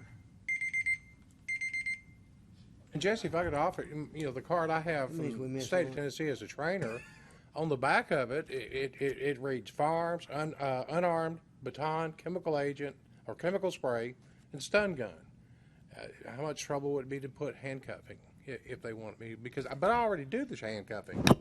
I think just like you do, Frank. Is that what you're saying? That's what we've already said. We can add that as a modifier, just like we can add If it was de-escalation, and you're right, if it's approved, yeah. Well, there's too many ifs. You're asking us to vote today, and we need an answer today before we can answer any of that. I understand, and I'm trying to see, because as it is right now, as the same as, okay. January, do you do handcuffing? Not yet. You do not, okay. And Angel, you don't do handcuffing, correct? He's on. Warren does on your back, I've okay. bought too many drunks at bars. I know what it's like. I know Frankie Lax said that he puts it on their card, or their certificate I he do gives to too. guards. You put it on their certificate, anyone else put on their certificate that they're certified for handcuffs? Okay, so we already know that guards have this on their certificates. We know that trainers are doing this. I think the question is, oh, okay, I thought you had a question. I think, and I understand, you don't want all these hypotheticals. If we were to put together a slide to basically clean this up, removing those, the pictures of the restraints, do kind of one summary slide that says, maybe even going back to the use of force also, and saying, as force escalates, this is what it could look like, proper use of force, which could include, same thing we have another one where it said, could include, the baton strike to the head. Similar language saying could include handcuffing, but then also put an aside on there that says, if you are using handcuffs, make sure that you are trained in their appropriate use. I think we can, if you want to say certified, give something else for the commissioner to look at. If you just want to say trained, we already know that people are being trained in it. So, Counselor, so as a Robert's Rules of Order, do we need to vote on this and vote it down, and then you go back to the commissioner and say this was voted down, but here's what this is what could get passed? I think what we could do is we could go ahead and, because I'm not sure, Jeff just stepped out, so I was trying to figure out how long it could take him to modify the PowerPoint, removing the slides, and adding that additional one. We could work on that after a short break, to be quite honest with you. And I want to be respectful of Jack and Blaze's time, but I don't think as a group it would take us very long to come up with the blurb that you're asking us to come up with. I agree, and I don't think it would take very long. Does that sound like it would alleviate some of those concerns about not having this addressed? I know you want to see the language. In my opinion, it does, and as long as the intent is later on to get some type to sanction the use of the handcuffs. If we're being fed a bunch of garbage right now, please tell us as well. Is where I'm going with If that. it's never going to happen, don't waste your time. Yeah, let's not waste time there. Well, here's my concern. What are you laughing? Sure. Yeah. My concern is that if we've got 80 to 90% of the industry is using and there's a law change that essentially makes the rest of the industry all think that they need to start teaching handcuffing, then it would make sense to get ahead of the curve and work on it. So I would defer to the gentleman from Allied Universal in the back, and I would bargain to that he would say that probably 80% of his clients would say, "No, we don't want handcuffs here." Okay, so I think we're looking at it in the wrong lens. I would say the vast majority of the places that we serve aren't going to be required under this law. Right. Okay. So I don't think it's going to be an industry-wide thing, as you're saying. Okay. We're talking about a specific subsection of the industry. I think there's a concern because we do know that a lot of people are using them. I mean, what do you think? 51% of the industry is using them? I think in this particular industry, Okay. in this particular industry that we're talking about, I would say it's 90 to 95%, in my opinion. Okay. Hey, I think you get the industry that he's talking about with the national bars and so to speak. Okay, yeah, they're using them. Okay. But as far as a security guard service like me and Allied Universal, I mean, we're watchmen, we're doing industrial stuff, so that's the guts of the security industry in Tennessee. So I would say that I think that number's right. 80 to 85, maybe 90% of the people are not even going to be carrying these. But you take these places with alcohol, and then possibly people, armed. All the armed officers that I train, I mean, they all have non-lethal, and they're carrying guns, and they're carrying handcuffs for the hospital, right, Frank? And the schools. I mean, I got guards in schools. I mean, they got to have them. So I would say you're talking about 15% of the whole industry across Tennessee are already carrying them. Would that be fair to say? I would think. I think it's higher. Yes, so the clients, we have the counts for all metro sites. Right. HCA has them. St. Thomas, they have them. So every hospital has handcuffs. It's in that way. Hospitals, bars, places like this where they're serving alcohol, you're going to see a lot of handcuffs. Outside of that, you're not going to see a lot of it unless they're armed. I understand, and I appreciate that clarification. I guess I'm wondering if we were to even just say it's just one slide of, it's not even calling it a certification, if we don't even go that direction of it, but we're just saying same thing as, because we do know there's an Attorney General's opinion that says that security guards can carry handcuffs and can use them. So we do know that they're not completely prohibited. So I guess I'm wondering is if we drafted one slide that was similar to that, talked about the authority to use them, but also said make sure that you're properly trained to use them, would that be acceptable to the committee? Certification, I would be happy. Yeah, I agree. I think you're building an exit strategy for someone, and I like you, and you're my friend, but I'm just calling it what it is. For me personally, this has reached an impasse, and I think for most of this industry, if they've ever been in a situation where they've had their livelihood challenged or their freedom challenged because they applied handcuffs in a legal, lawful, safe manner, and Commerce and Insurance came behind them and said, no, we don't sanction that, I'm at an impasse. Who defines safe restraint? When they created the law and they said, you must be trained in safe restraints, who defines safe restraints? I'm hopeful that we can in this I think room. we So have the if we authority define to do it, so. then we have defined it. They have created the law. We have all said, it does require at some point handcuffs. Otherwise, you're saying I want you to go all the way to like just the tip, but then not quite the full spear, right? You're cutting somebody, but you're not stabbing them. I think. So we're going to be death by 1,000 cuts. Well, I think we have the authority to define it by rule because it's not been defined in the statute. And even if we didn't do a rule, I think that based on what this committee is trying to do with this training, essentially we can define it that way if this were to become required for all guards, even if it's just recommended until any law or rule change. So does the commissioner even have a say? Does he have a say per se when the legislature says that this is what has to happen and we're saying we're giving you what the legislator said? We are providing the training required by law. Does he even get a say as to whether or not handcuffs are approved or not? Because the legislators already made that call when they passed Dallas's law. In my opinion, this is done and settled. We put in the handcuff certification, let's vote on it, and we're done. We have given them what they've asked for.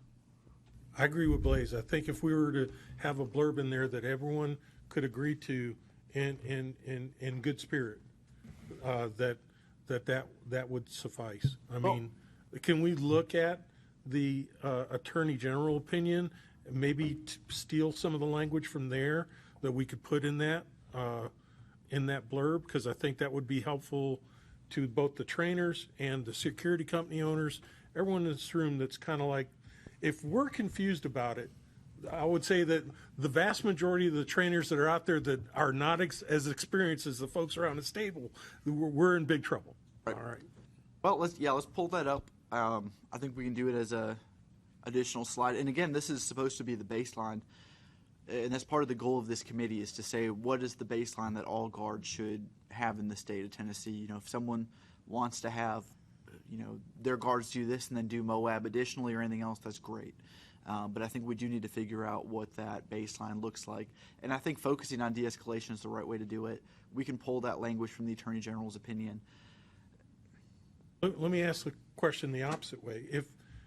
If we do pull out all of the slides that past 215, okay, and we add a blurb that we're going to work on, would that, I mean, is that going to satisfy everyone in the room?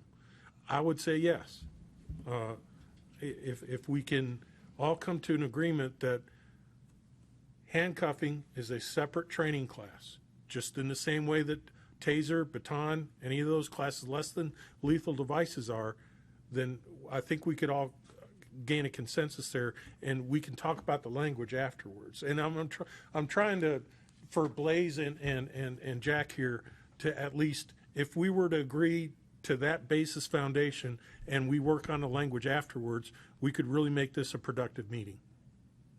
Jesse, if I could just offer, along with what Blaze was saying, is that maybe I'm reading more into it, but it's implied to me that when the state legislature passed a law and they said they wanted a class or something on safe restraints, that they wanted us to talk about handcuffs, because that is a safe restraint that the industry uses throughout the country. And so we talk about it, and we simply say, if you're going to be carrying handcuffs, that you should be certified to carry those handcuffs. And then you're done with it, because the state legislature told us we want a class on safe restraints. That's what we did. We gave them a class on safe restraints. Well, and you need to be certified in those safe restraints. And it's just like we mentioned firearms in unarmed training. It's in the definition of an unarmed officer, the word firearm. But we're not training them to carry one. We're just saying if you want to carry it, the definition of an unarmed says you never carry a firearm. And the same that we talk about in use force continuum, we talk about all the devices, but we're not saying that is going to be meeting the training requirement. Right, and then we go further to say if you want to carry a firearm, you go take this extra training, and then you do it, and you're certified to carry a firearm. So we can say you can get certified to carry a. That's what I was saying. Whatever. The statute says what, Counselor? Safe restraints, right? Yes. Then what's wrong with saying, but you must be certified in safe restraints? Well, because I think we're saying the statute doesn't say you have to be certified in safe. I mean, it says you have to be trained. This is almost getting tit for tat. Right. You know, it's How long would it take to get an answer from the commissioner? I didn't get that. We hadn't got one. No, I mean on whether or not they'll contemplate. Well, this. I think if we add this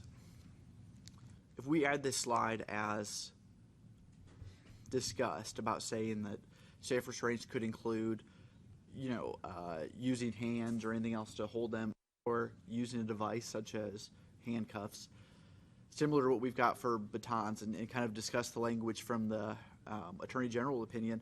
I think you're right that the statute does make it seem as if this is now. Let me ask you this. Miss Megan's over, she's pretty good.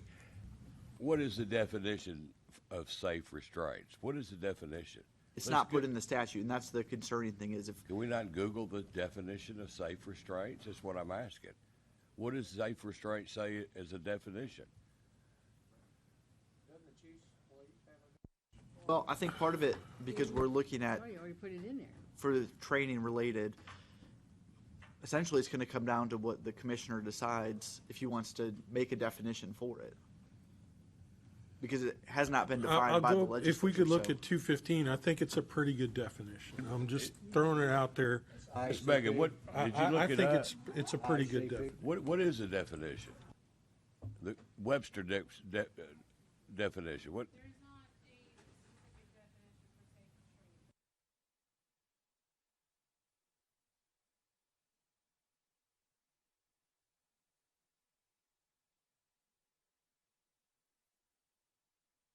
Would be fine as a seat.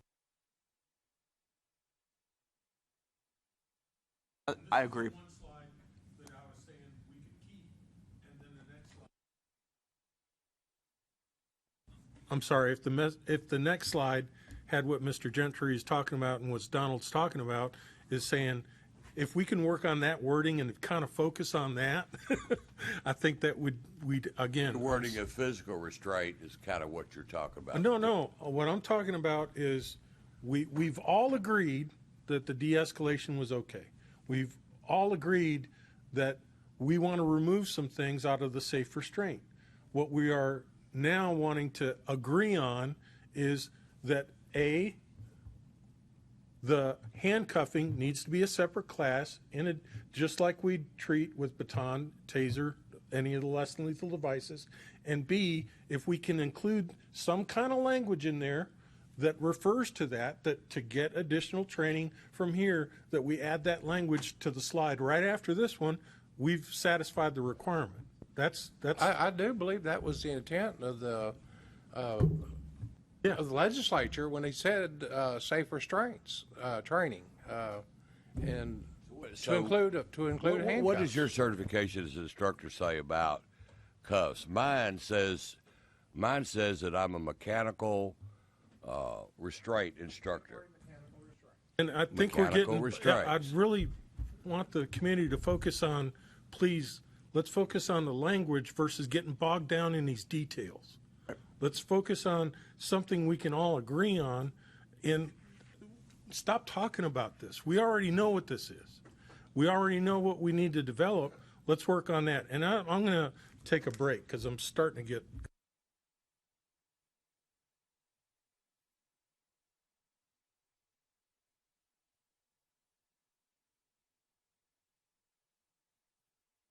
We have a motion for a lunch break? I second, Frank. Just a second. All right, do we have a motion for a lunch?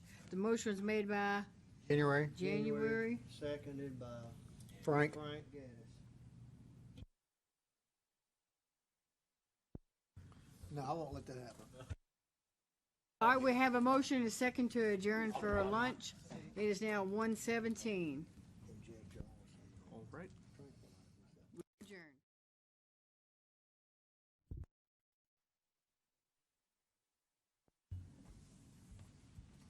We're going to call the meeting back to order at 1:23 for further discussion.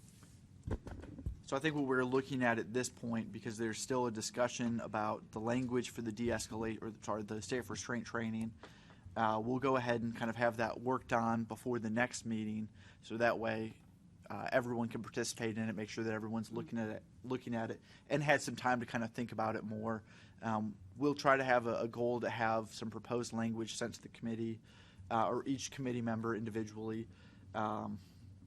at least a week before whatever meeting date we end up setting, with a copy of the Attorney General's opinion related to handcuffing. And then that way, if everyone can come to the meeting having already looked at it and already have some ideas of what they would propose or accept, that way next meeting we can go ahead and vote on that. Because I think it sounds like everything else is approved. The unarmed 4 hours, unarmed 2-hour refresher, armed marksmanship, armed refresher, CPR, first aid, and de-escalation. So all we need to do is make sure that safe restraint's ready. That way at the next meeting we can vote on everything, get it moving up the chain, and try to get this approved as soon as possible. I will also, before the next meeting, follow up with the concerns. I've taken some notes, but follow up about handcuffing to see if we have any additional thoughts on adding that as a certification. Or at the very least how we would want to include that in the PowerPoint. Even if there's not a decision on that, but if we put in here, even just citing what the law says and what the Attorney General's opinion says, I think at the very least that gives the Commissioner just some more considerations as it relates to what safe restraint and what this Committee of Experts has stated is appropriate. So I will work with Jeff Winfrey to make sure that you all get that individually. And then if you want to send him any comments individually beforehand, that's fine. He'll communicate with me and I can change some things before then. But otherwise, we'll just plan on setting another meeting date, looking at that and getting everything prepared. And one thing, these PowerPoints have gotten to the point that we can hardly email them out. So you keep your copy that I gave you today, and then what I will do is I will say that we've removed slides 1 through 5 and replaced it with this, and this is what I'll give you a detailed description of what's gone and what's there and what it should look like, because I think this one is also too big, if I remember right. Angel and I have been having to share stuff on Google Drive and all that kind of stuff because it's just too big.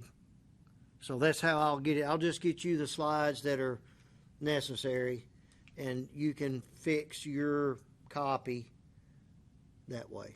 That'll be the easiest way. Okay, let's look. We're available. The next Friday will be the 26th of this month.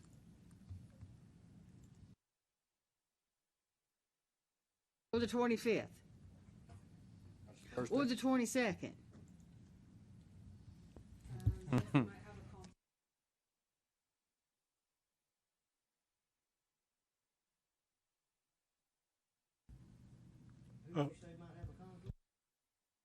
I've got some things in my Thursday, the 20th. Are we looking at Thursday the 25th, everybody? Oh. It's on a Thursday, August the 25th. Other days, that's why I said that. So. Yeah, I mean, that's what I'm asking everybody. Is it okay? Thursday, August the 25th? Yes.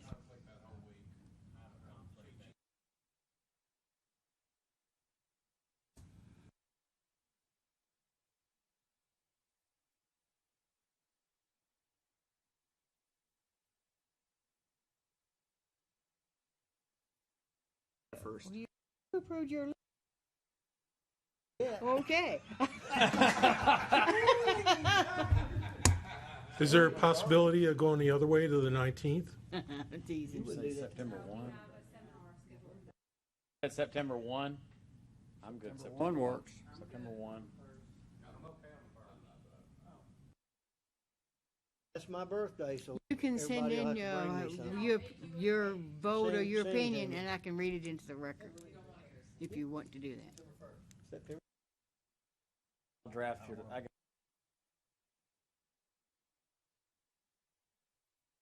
I got you. I'm gonna come in here with a letter Okay. from Frankie Lax. September the 1st? So what if we did September 7th?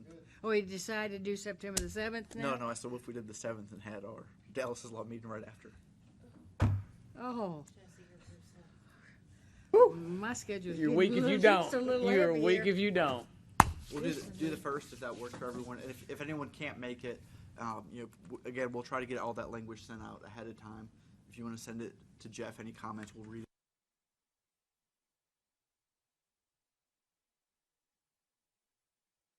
All right, we'll have to vote on that. All right, I'm taking a motion and a second to vote on our next meeting date to be September the 1st. I make a motion. Frank Gaddis. Frank did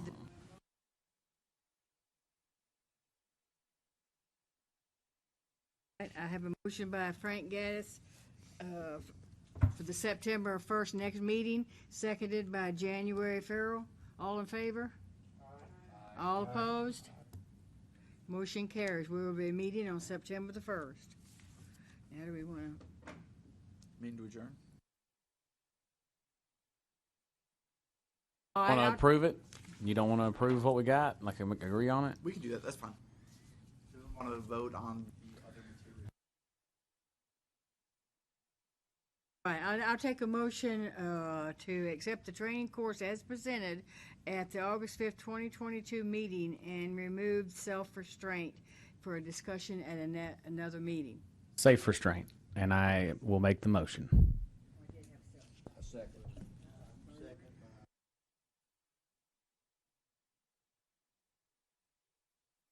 Motion heard, and we have a second by Mr. Ferris. All in favor, say aye. Aye. All opposed? Motion carries. Do I have a motion to adjourn? That's Angel's to make. Angel gets the right to it. Motion to adjourn. Second. Second Okay. by January. I have a motion to adjourn by Angel Rodriguez, a second by January Farrell. All in favor, say aye. Aye. All opposed? Meeting adjourned at 1:31 p.m.